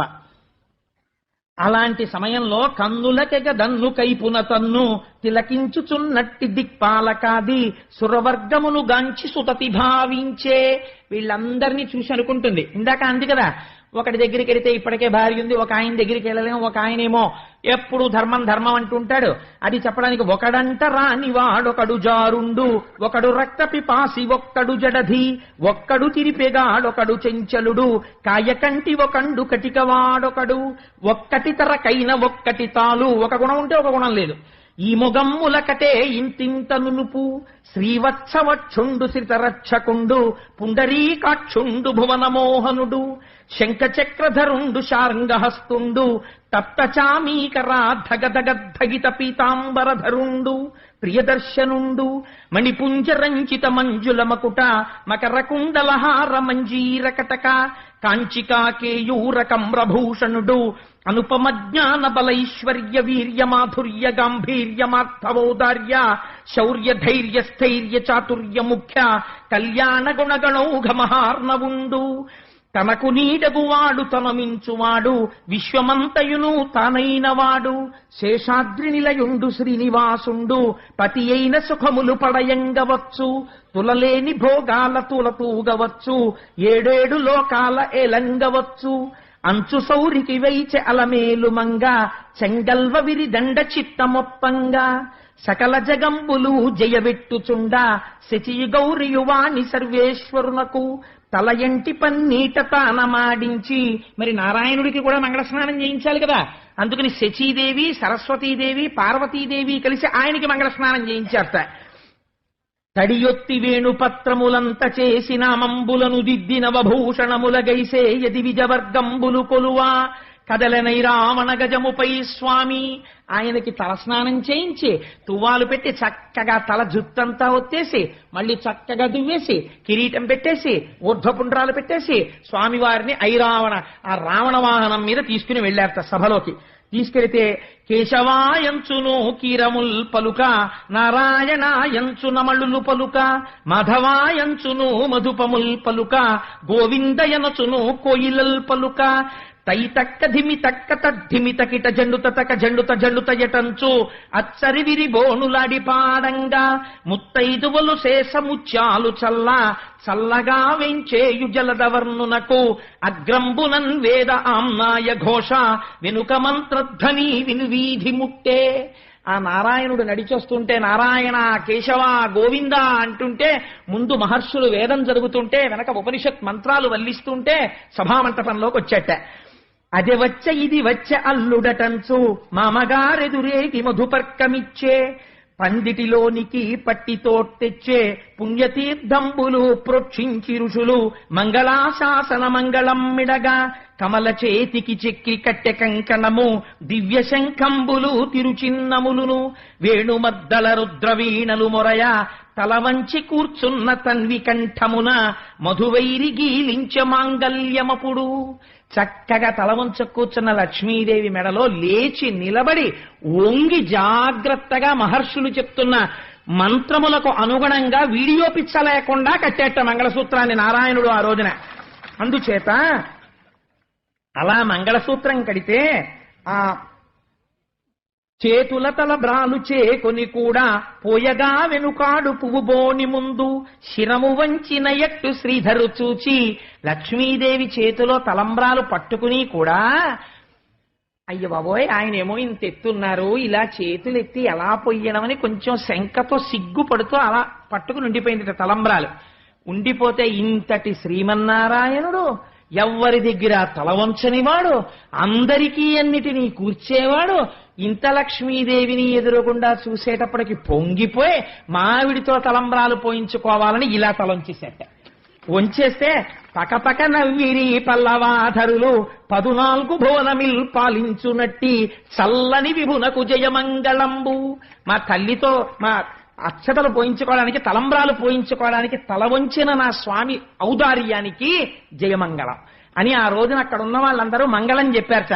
చల్లని విభునకు జయమంగళంబు పదము మోపిన చోట పసిడి పండించు చూడి కుత్తుకకు శుభమంగళంబు అంచుహారతులెత్తనంగనామణులు.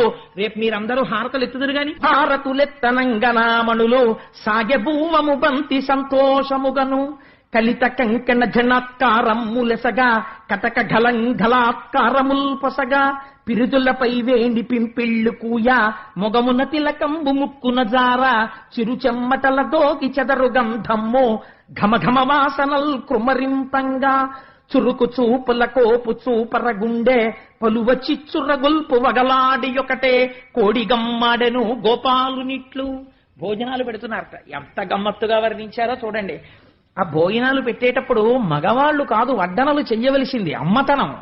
ఆడవాళ్లు ఎలాంటి వాళ్ళు వడ్డించారట, చక్కగా పట్టు చీరలు కట్టుకుని ఆ చీరలు ఇలా తీసి ఇలా దోపుకుని కొంచెం ఇలా చీర తీసి కుచ్చిళ్ళు పైకెట్టుకుని ఆ చేతుల నిండా గాజులేసుకుని మంచి బొట్టు పెట్టుకుని పువ్వులు పెట్టుకుని ఘుమఘుమలాడిపోయే సుగంధాలు ఒంటికి పూసుకుని పెళ్లి కదా వచ్చి కొంచెం పప్పు వేసుకోండి కొంచెం కూర వేసుకోండి అంటుంటే అంత పప్పు అక్కర్లేదమ్మా అంటే ఇలా కొరకొరా చూస్తుంటే ఏమిటో అడగడం అని అంత అక్కర్లేదన్నానమ్మా అంటే ఓ చిరునవ్వు నవ్వేస్తుంటే ఆ సువాసనలకి వాళ్ళని చూసి వీళ్ళు పొంగిపోయి 2 ముద్దలు తినేవాడు 6 ముద్దలు తింటుంటే అలా వడ్డించేస్తుంటే ఇంత కష్టం తెలియని ఆడవాళ్ళు కొంచెం చెమటలు పట్టేసి ఆ బొట్టు కరిగి కొద్దిగా ఇలా పడిపోతుంటే ఆ పమిట కొంగు ఇలా దోపుకున్న తీసొక్కసారి ఇలా ఇలా ఇలా హత్తుకుని చక్కగా పెళ్లిపీటల మీద ఇంకా కూర్చున్నటువంటి ఆ లక్ష్మీనారాయణుల్ని చూసి కోడిగమ్మాడెను కొమరిత యొక్కతే ఒక ఆడపిల్ల చాలా గడుసుది గోపాలుణ్ణి చూసి ఇలా అందిట ఆయన్ని ఆ పెళ్లి కొడుకుని చూసి హాయిగా కూర్చున్నాడు చూడు ఎలా ఉన్నాడో అనుకుందో ఏమో ఆవిడ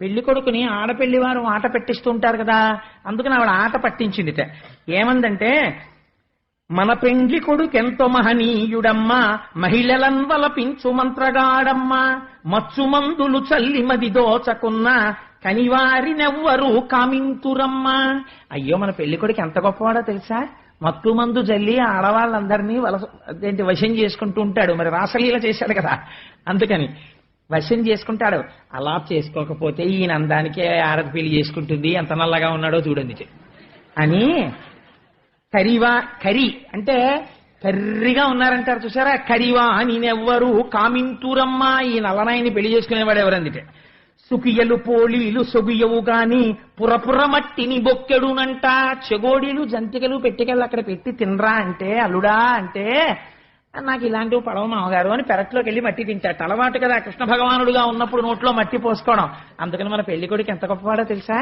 చెగోడీలు జంతికలు తిండమ్మా మట్టి తింటాడు అందుకని పట్టెమంచము వేసి పమరింప పాముపై తాపోయి పవలించునంట మామగారు అల్లుడు వచ్చాడు కదా అని మంచి పట్టెమంచం వేసి పరుపేసి అల్లుడు గారు పడుకోండి అంటే అబ్బాయి మంచం మీద నాకు అలవాటు లేదండి అని పాముక్కి పడుకుంటూ ఉంటాడు శేషుడి మీద పడుకుంటాడు కదా మరి అందుకని అంబారి ఏనుగు అవతల కంపి బుల్లిగడ్డ మీద వయాలి కదలెడునంట మంచి ఏనుగుని తీసుకొచ్చి అంబారీ ఏనుగు అక్కడ పెట్టి అయ్యా పెళ్లి కొడుకు గారు అల్లుడు గారు ఏనుగు ఎక్కి మా అమ్మాయితో కలిసి అలా పురవీధుల్లో తిరిగి రండంటే అబ్బెబ్బే నాకు ఏనుగు ఎందుకండి అని ఓ బొల్లిగద్దనెక్కి తిరుగుతుంటాడు అంటే గరుత్మంతుడి మీద ఎక్కి తిరుగుతుంటాడని వింత వేషములెన్నో వేసెడునంట రాసిక్యమిటిలుంచి రంగటులుంచి ఆకార సౌందర్యమరయుదుమన్న కనులు చేతులు మోము కాళ్ళు మొత్తము తామర కలికి స్థానము సుమ్ము అయ్యా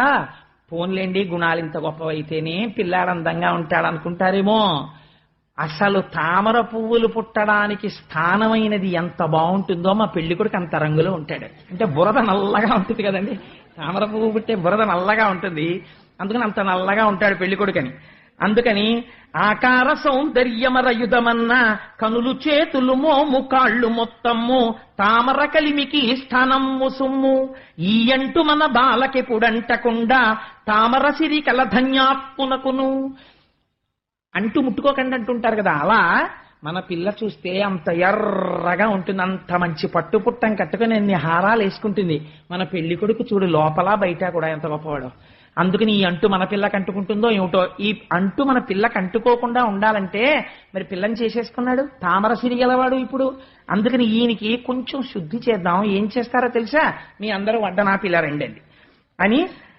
నలిచి నల్లేరుతో నలుగిడవడెను నల్లేరు తీసుకురండి పెళ్లి కొడుకోసారి మనందరం నలుగు పెడదాం కందనీటను వడల్ కడుగంగవలెను కందనీరు తీసుకొస్తే కడిగేద్దాం ఆయన్ని గంధకలే పమ్ము కడుపు ఊయవలెను గంధకం బాగా పేస్టులా చేసి ఈయనకి పోద్దాం పూస్తే ఈ నలుపు విరిగిపోతుంది అది వాడవాడల తిప్పి వదలంగవలెను వాడవాడల తిప్పి వదిలేద్దాం అంటే పెళ్లిళ్లలో సరదాగా ఉంటాయి కానీ ఒక చిన్న సరదా హాస్యం ఆడింది ఆడితే ఈయన తరపున మాట్లాడే వాళ్ళు ఉండద్దండి అందరూ అమ్మవారి తరపున ఉన్నారు అక్కడ ఉండవలసిన ఆవిడే ఉంది ఆయనకి మాట్లాడడానికి ఎవరు నారాయణి ఆయన ఎలా ఉంటాడో ఆవిడ అలా ఉంటుంది ఆవిడ పరమశివుని భార్య ఇప్పుడు చెల్లెలు పెళ్లి కొడుకు పీటల మీద కూర్చున్న దగ్గర నుంచి ఆడపిల్లలు ఇలా వెనకాతలే ఉంటారు వాళ్ళు అలా పుట్టినందుకు ఎంత పొంగిపోతారో మాతపుడు అని ఉత్తప్పుడేమో నాకు తెలియదు కానీ వాళ్ళ ప్రేమ అటువంటిది, నేను కాదన్న. కానీ ఇలా కొంచెం చుక్క చెరిగిపోతే ఇలా చుక్క సర్దేస్తారు,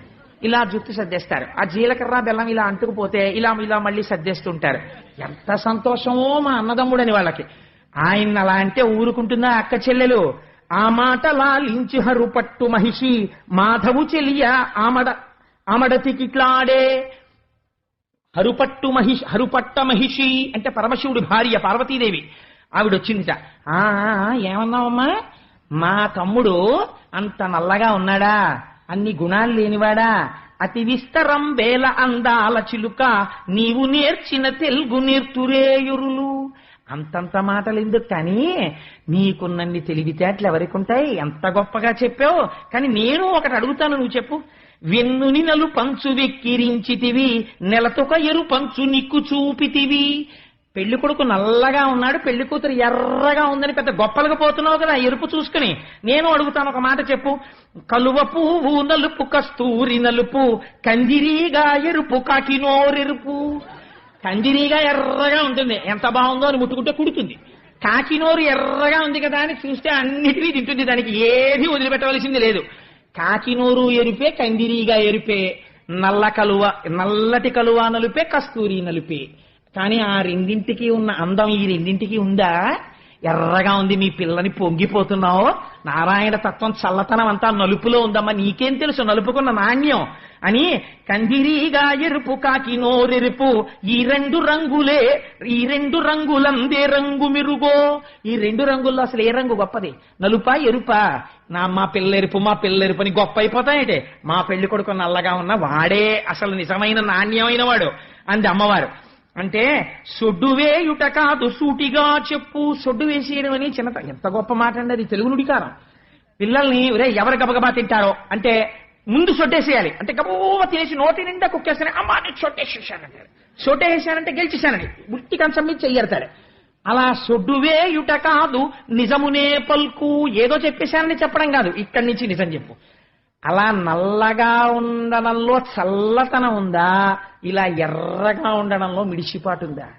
ఏది గొప్ప? ఎరుపు కాదు నలుపే గొప్ప. మా అబ్బాయే గొప్ప, మా తమ్ముడే గొప్ప. ఎంత గొప్పగా వాదించిందో చూడండి నారాయణి.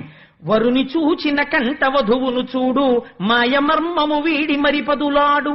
కలికి కాల్సేతులు కన్నులు మోము, తామర విరిసిన తావులు కావో. తామరలో పుట్టి తామర పెరుగు, కొమ్మమేనికి దూలగొండిరా చదవో. కందనీటి చికిత్సగరవించదవో.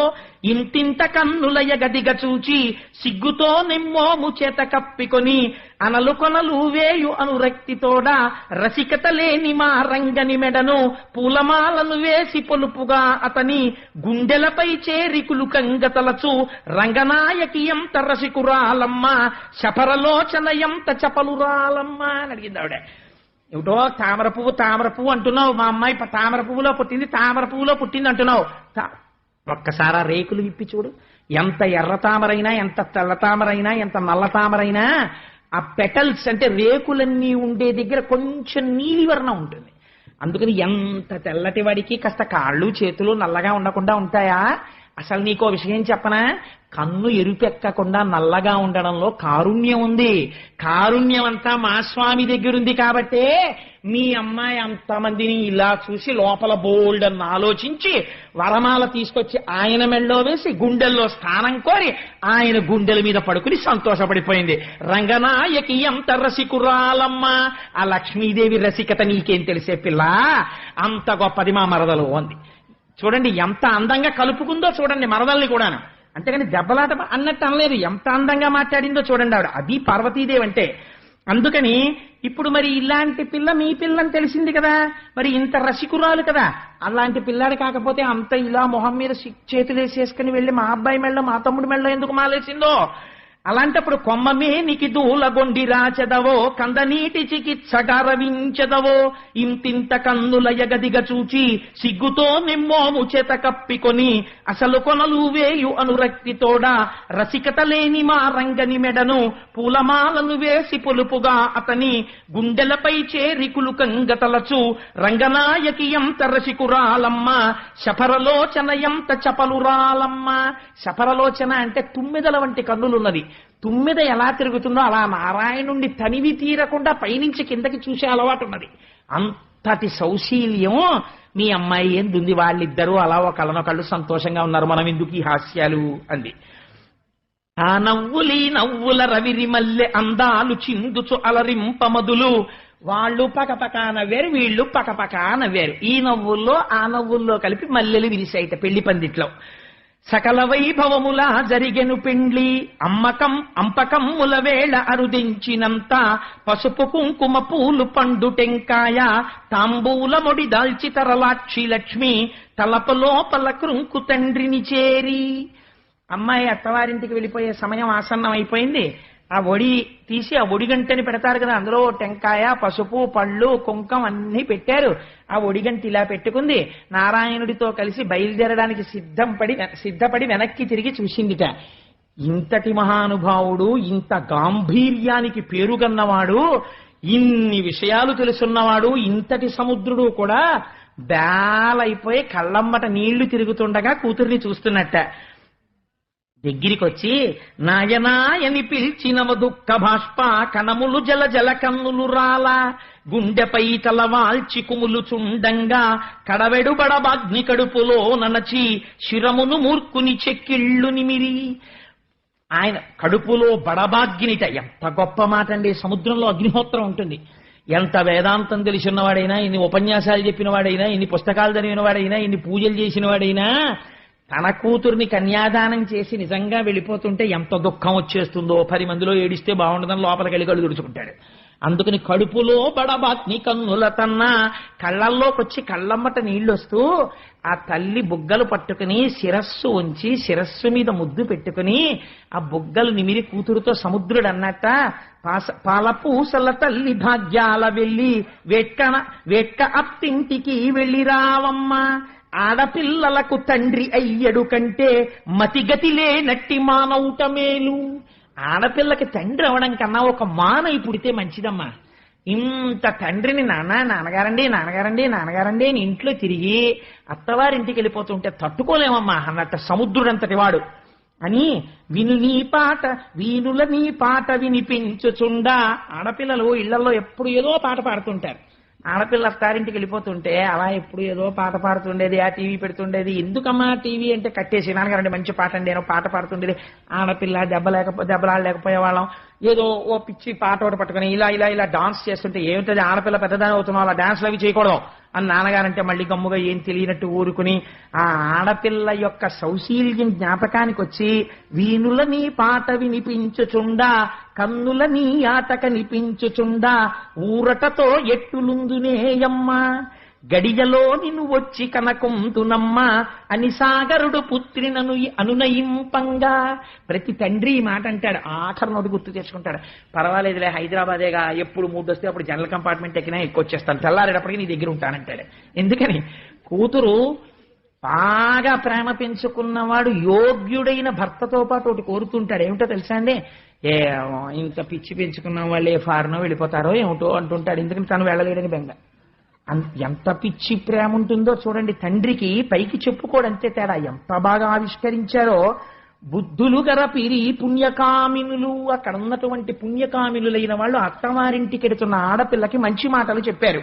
ఏమి నోము ఫలంబో ఏమి భాగ్యంబో, వేదాంత వేద్యుడు విభుడాయ నీకు, ఆముదాలన్నీయు వాణి ముత్యములే, చిగురు బోండ్లందరూ సింధు కన్యకలే, తల్లి నీ వెరుగని ధర్మంబుగలవే, నెలత నీ వెరుగని నీతులున్నవియే, పదుగురు నడచిన బాట ఏ బాట, మందికి నచ్చిన మాట ఏ మాట, మంచిని విత్తిన మంచి ఫలించు, జొన్నలు విత్తిన చోళ్ళేల పండు, పోయిరాగదమ్మ పుత్తడి బొమ్మ, నీదు పుట్టింటిపై నెనరుంపరమ్మ, కనిపెంచకున్నను కళ్యాణి, నిన్ను కన్నుల చూడక ప్రొద్దు గడుచునే మాకు అని. అమ్మా వెళ్ళిరా, 10 మంది నడిచిన బాటే బాట, ఎదురు తిరిగి మాట్లాడకు. అమ్మా నీకు తెలియని విషయాలున్నాయా? అయినా కూడా చెప్పకుండా ఉండలేక మంచి మాటలు చెప్పి ఆడవాళ్ళు వెళ్ళగానే ముందు మీ మరిదిని ఇంట్లోంచి పంపించేయడం మొదలుపెట్టు అని పిచ్చ మాటలు కాకుండా చక్కటి మాటలు చెప్పి ఆ తల్లికి అత్తవారింటికి పంపిస్తుంటే కని పెంచకున్నను కళ్యాణి నిన్ను అమ్మని మేము కనలేదు, పెంచలేదు. కానీ పుట్టినంత మాత్రం చేత మాకే ఇలా ఉంటే ఆడపిల్లని కని పెంచి పెద్ద చేసి కన్యాదానం చేసేవాళ్ళు ఎంత గుండెల్లో బాధగా ఉంటారో. ఈ ఒక్క మాట రోజు ఇళ్లలో అర్థమై చదువుకుంటే ప్రతి ఇల్లు సౌభాగ్యంతో ఉంటుంది. అందుకని చిలుకలు పల్కిన చివురుమా విళ్ళ కోయిలల్ కూసిన గుండెలెట్లాడు. చిలుకలు ఎక్కడైనా పలుకులు పలికినా, కోయిల కూసినా మా అమ్మాయి ఇలాగే పాడుతుండేది, ఇంట్లో పిచ్చి తల్లి వెళ్ళిపోయింది పెళ్లి చేసుకుని అని గుర్తొస్తుంది. ఎక్కడైనా కోయిల పాట పాడితే ఇంట్లో ఇలాగే అస్తమానం కూల్ హాని అనేదో పిచ్చి పాట ఒకటి పాడుతుండేది పిల్ల అని ఏం చేస్తోందో ఏమిటో ఏమీ తెలియదు. అమాయకత్వం దానికి. అది సంసారం ఏం చేస్తోందో, ఎలా చక్కదిద్దుకుంటోందో, ఈ పౌడర్ డబ్బా తీసి ఇలా పెట్టేసేదని వాళ్ళ అమ్మ రోజు దెబ్బలాడుతుండేది. ఆ స్టవ్ కడుతోందో కట్టట్లేదో అని వెంటనే సెల్లు తీసి ఓసారి కొట్టేసి అమ్మ కులసాగా ఉన్నావా అనేస్తాడు తండ్రి. అలా ఎంత మాట అన్నారో చూడండి. చిలుకలు పల్కిన చివురమా విళ్ళ కోయిలల్ కూసిన గుండెలెట్లాడు పొగడ చెట్లకు వ్రేలు పూదొట్ల గన్నా నిమ్మలంబుగా ఎట్లు నిలుతుమే కన్నా. కన్నవాళ్ళు ఇలా బాధపడతారని తెలిస్తే ఆ పిల్లని తెచ్చుకున్న వాళ్ళు ఎంత మర్యాదగా ప్రవర్తించాలో ఆలోచించండి. ప్రతి ఇంటికి లక్ష్మి వస్తోంది కాబట్టి అమ్మ పొగడ చెట్ట వంక చూస్తే నువ్వు ఊగిన ఉయ్యాలా కనిపిస్తే నా గుండె తరుక్కుపోతుందమ్మా. నిమ్మలంబుగా నెట్లు నిలుతుమే కన్నా కాటుకాయను కాంతనే నిత్తు. విచిత్రం ఏమిటంటే అని తండ్రి అన్న తర్వాత అమ్మా చక్కగా వెళ్ళిరా, వేదాంత విద్యుడమ్మా నీ భర్త, సంతోషంగా వెళ్ళిరా అని ఒక తల్లి కాటుక భరిని ఇచ్చిందిట. రేపటి రోజున సరే నేను చెప్పచ్చు ఎందుకు వచ్చింది, ఇప్పుడు అది అదో పెద్ద అల్లరై కూర్చుంటుందేమో మళ్ళీ అంటే, సరే నోటి వెంట వచ్చేసింది కాబట్టి ఎందుకు పూర్తి చేయకూడదు. మీకెవరికైనా ఒకవేళ ఇది విన్న తర్వాత మన ఇల్లు అలా వైభవంతో ఉండాలి అని అనిపిస్తే అమ్మవారికి మీకు తోచిన కాటుక భరినో తిలకం సీసాయో, ఇవన్నీ మంగళప్రద వస్తువులు, మీరు కళ్యాణం విని కుంకుమార్చన చేస్తున్నారు రేపు, తెచ్చి నేను గోపాలకృష్ణ స్వామి వారితో చెప్తాను 4 తొట్లు పెట్టమని చక్కగా మంగళ ద్రవ్యాలు అమ్మవారికి సమర్పించండి. సమర్పిస్తే అవి దేవాలయంలో అర్చనకి ఉపయోగిస్తారు. మన జన్మలు ధన్యమైపోతాయి. ఒక్క కాటుక భరినే చాలు అమ్మవారిని సంతోషపెట్టడానికి. కాటుక కాయను కాంతనే నిత్తు కుంకుమ భరిని కొమ్మనే నిత్తు జోడు సమ్మెలు నీకు జోటినే నిత్తు పట్టినదంతయు బంగారు కాగా ముట్టినదెల్లయు ముచ్చంబుగాగా కడుపు సారెకు వేగ కదలి రావమ్మ మదిలోన మమ్ములా మరిచిపోకమ్మ అని కాటుక తిలకం ఇలాంటివి బహూకరించి అమ్మవారిని పంపించి మళ్ళీ నువ్వు తొందరగా కడుపుసారికి తిరిగి వచ్చేయాలి అని చెప్పారు. అంతేకాని ఇవాళ రోజునైతే దిక్కుమాలిన ఆశీర్వచనాలు, అప్పుడే తొందర ఏమిటి 3-4 ఏళ్ళు ఎంజాయ్ చేయనివ్వండి అంటాడు. 5 ఏళ్ళు పోయిన తర్వాత ఇంకా వ్రతాలు మొదలెడతారు పిల్లలు కావాలని. మొదట ఆశీర్వచనం కాదనుకుంటే ఎక్కడి నుంచి వస్తాయి వైభవాలు? అందుకని మదిలోన మమ్ములా మరిచిపోకమ్మ. దీనికి తోడు ఇవాళ ప్రపంచంలో ఇంకో కొత్త వెర్రి ఏమిటో తెలుసా అండి? ఆ వెర్రి పుట్టింటి వాళ్ళు ఒక పేరు పెడతారు ఆడపిల్లకి. ఆడపిల్లకి పేరు తల్లి తండ్రి కలిపి ఒకసారి నామకరణం చేశాక ఆ ఆడపిల్ల పేరు మార్చాలంటే మళ్ళీ ఎప్పుడు వస్తుందో తెలుసా అండి అధికారం? వివాహంలో తల్లిదండ్రులే ఒక క్రతువు చేసి పేరు మార్చాలి. అలా కాకుండా తల్లిదండ్రులు భగవత్ సంబంధమైన పేరు పెట్టి అత్తవారింటి వారు ఆ పేరు పెట్టి పిలవకుండా తల్లిదండ్రులు మార్చని పేరుతో అత్తవారింటి వాళ్ళు వాళ్ళకి ఇష్టమైన పిచ్చ పేరు ఏదో పెట్టి పిలవడం మొదలు పెడితే అమ్మవారి ఆగ్రహానికి గురవుతారు. వంశం ఆగుతుంది అక్కడ. అదొక పెద్ద దోషమై కూర్చుంటుంది శాస్త్రంలో. అలా పిలవకూడదు. పుట్టింటి వాళ్ళు ఏ పేరు పెట్టారో ఆ పేరు పెట్టి పిలవాలి అంతే. తప్పించి మళ్ళీ నేను పేరు మార్చేస్తానండి అనకూడదు. అలా మార్చాలంటే మామగారిని అడగాలి. మామగారు పెళ్లిలో మార్చాలి. ఆడపిల్లకి పెళ్లి మళ్ళీ పెళ్లి వరకు మార్చడానికి వీల్లేదు జ్యోతిష్ శాస్త్రంలో. మీరు కావాలంటే ప్రామాణిక గ్రంథాలు చూపిస్తాను నేను. అలా కుదరదు. అందుకని ఇష్టం వచ్చినట్టు మార్చి పిలవడాలు అలాంటి పిచ్చి పిచ్చి పనులు చేయకూడదు. శాస్త్ర మర్యాద తెలియకుండా ప్రవర్తిస్తుంటారు కొంతమంది. అందుకని ఆ తల్లి అత్తవారింటికి బయలుదేరుతూ తన స్నేహితులందరినీ పిలిచిందిట. పిలిచి అంత మహాలక్ష్మి అనుగు నిచ్చెలులా చెక్కుల ముద్దాడి చుబుకంబులంటి కంఠంబు నిండిన కన్నీళ్ల నాపి బంగారు చెలులార ప్రాణంబులారా నేనై మీరెల్లన గడిమా ఇంట అయ్య కన్నుల ముందు ఆడుకోరమ్మా. మా నాన్నగారు సంతోషించేటట్టుగా మీరందరూ మా నాన్నగారి కళ్ళ ముందు ఆడుకోండి అని స్నేహితుల్ని పిలిచి చెప్పిందిట. పట్టుకుచ్చులు నావి పరికిణీల్ నావి పందిట తూగాడు పవిటలు నావి కాళ్ల గజ్జలు నావి కడియాలు నావి పొలుపైన బచ్చన బొమ్మలు నావి బొమ్మలకును పెట్టు భూషణాలు నావి స్వేచ్ఛగా మీరెల్ల చేసుకోరమ్మా. నా పట్టుపట్టలు, నా జడ కుప్పీలు, నేను వేసుకున్నటువంటి ఆభరణాలు, నా పమిట కొంగులు అన్ని అదిగో అక్కడ ఉన్నాయి. ఇవన్నీ మీరు తీసుకుని ఆడుకోండి. ఆడుకుంటూ మా నాన్నగారి కళ్ళ ముందు ఆడుకుంటూ అప్పుడప్పుడు నన్ను తలుచుకోండి, మా నాన్నగారు సంతోషిస్తారు అని. స్వేచ్ఛగా మీరెల్ల చేకొనరమ్మా అప్పుడప్పుడు లచ్చి తలుచుకోరమ్మా. అప్పుడప్పుడు ఒకసారి మా లక్ష్మిలాగే ఆడేది అంటూ ఉండండి, మా నాన్నగారు సంతోషిస్తారు విని. అని బుజ్జగములాడి అందలం వెక్కి కమలాక్షునింటికి కదలె శ్రీలక్ష్మి కనుపాపలో క్రాంతి క్రందుకొన్నట్లు కండ చెక్కెర పాలు కలిసియున్నట్లు అంజనాచలవాసుడల మేలుమంగ జంటవాయక సుఖ సంతోషలీల సాధురక్షణమును సలుపుచున్నారు. ఆ తల్లి అందలం ఎక్కి బయలుదేరి భక్తని చేకుని శ్రీవేంకటాచలపతి యొక్క వక్షస్థలాన్ని చేరుకుంది. అందుకే ఆనాటి నుంచి ఈనాటి వరకు మనం వెంకటాచలంలోకి వెళ్ళగానే ఆ గర్భాలయం లోపలికి వెళ్లి గుడి దగ్గరికి వెళ్ళగానే ఆ పంపుగొట్టంలోంచి వస్తున్న నీళ్లలో కాళ్లు గడిగేసుకుని గడప దాటి అటు ఇటు శంఖనిధి పద్మనిధికి నమస్కారం చేసి గడప దాటి కుడికాలు లోపల పెట్టి ఇలా కుడి చేతి వైపుకి పై ఎత్తి చూడగానే అయ్యవారి గడ్డానికి కొట్టుకున్న గుణపాన్ని చూసి ఒక నమస్కారం చేసుకుని 2 అడుగులు ముందుకు ఎయ్యగానే ఆ మంటపాన్ని కట్టినటువంటి వారి యొక్క మూర్తులను చూసి ఒక్క 4 అడుగులు అలా ముందుకు నడుస్తుంటే ఆ పక్కనే రంగనాయకుల మంటపం, అక్కడే తులాభారం, అది దాటగానే రాజా తోడరముళ్ళు పితాబీబీ వాళ్ళ అమ్మగారు వాళ్ళ యొక్క విగ్రహాల్ని చూసి వాళ్ళు ఇలా నమస్కారం పెడుతూ గడ్డాలతో ఆ ఇత్తడి మూర్తులు, బ్రహ్మాండమైన ధ్వజస్తంభం, దానికి కట్టిన దర్భలు, ఈశాన్య దిక్కున ఆ క్షేత్రపాలకుని యొక్క శిల, అది దాటి ఆ పెద్ద గడప దాటి లోపలికి దిగగానే ఎదురుగుండా అద్దాల పేటికలో రంగనాయకుడు ఇలా పడుకుని ఉన్నటువంటి శ్రీరంగనాయకుడు,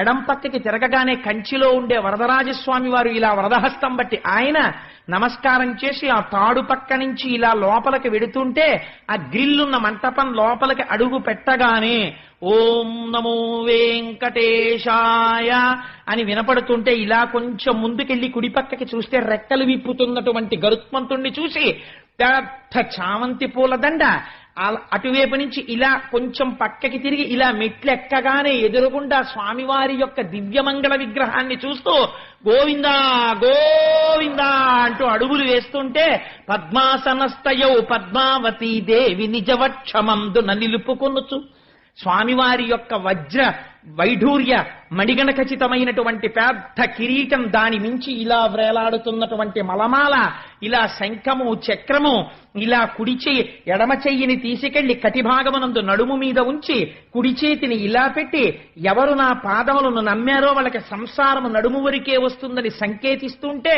స్వామివారి అందమైన పాదాలు, దాని మీద బంగారు తొడుగులు, ఆ పైన పూజ చేసినటువంటి తులసిపత్రి, బలిష్టమైన కాళ్ళు, పెద్ద అంచుతో పట్టుపంచ, పాదాలకి కింద ఉన్నటువంటి మణినూపురములు, మోకాళ్ల దగ్గర ఉన్నటువంటి పెద్ద పెద్ద ఆ కంకణాల్లాంటి మంజీరములు, ఆ బలిష్టమైనటువంటి తొడలు, ఇక్కడ వేలాడుతున్నటువంటి నందక ఖడ్గం, స్వామివారి మెడలో వేసుకున్నటువంటి ఆ పెద్ద మనం అందరం కూడా తెల్లవారి లేస్తే పూజిస్తుంటామే సాలగ్రామాలు, ఆ సాలగ్రామాల మాల అయ్యవారి వక్షస్థలంలో ఇటు అటు శ్రీదేవి భూదేవి పూలతో అలంకారం చేయబడి ఉంటే చక్కటి కంఠం, చిన్ని గడ్డం, దానికి అలదినటువంటి గంధం, సున్నాలా ఉన్నటువంటి చిన్ని మూతి, సంపంగి లాంటి సూది ముక్కు, ఊర్ధ్వపుండ్రాలు పెట్టుకుని దయా స్వరూపంతో అందరి మనస్సుల్లోకి ప్రవేశించి చూసేటటువంటి కన్నులు, సన్నటి నడుము,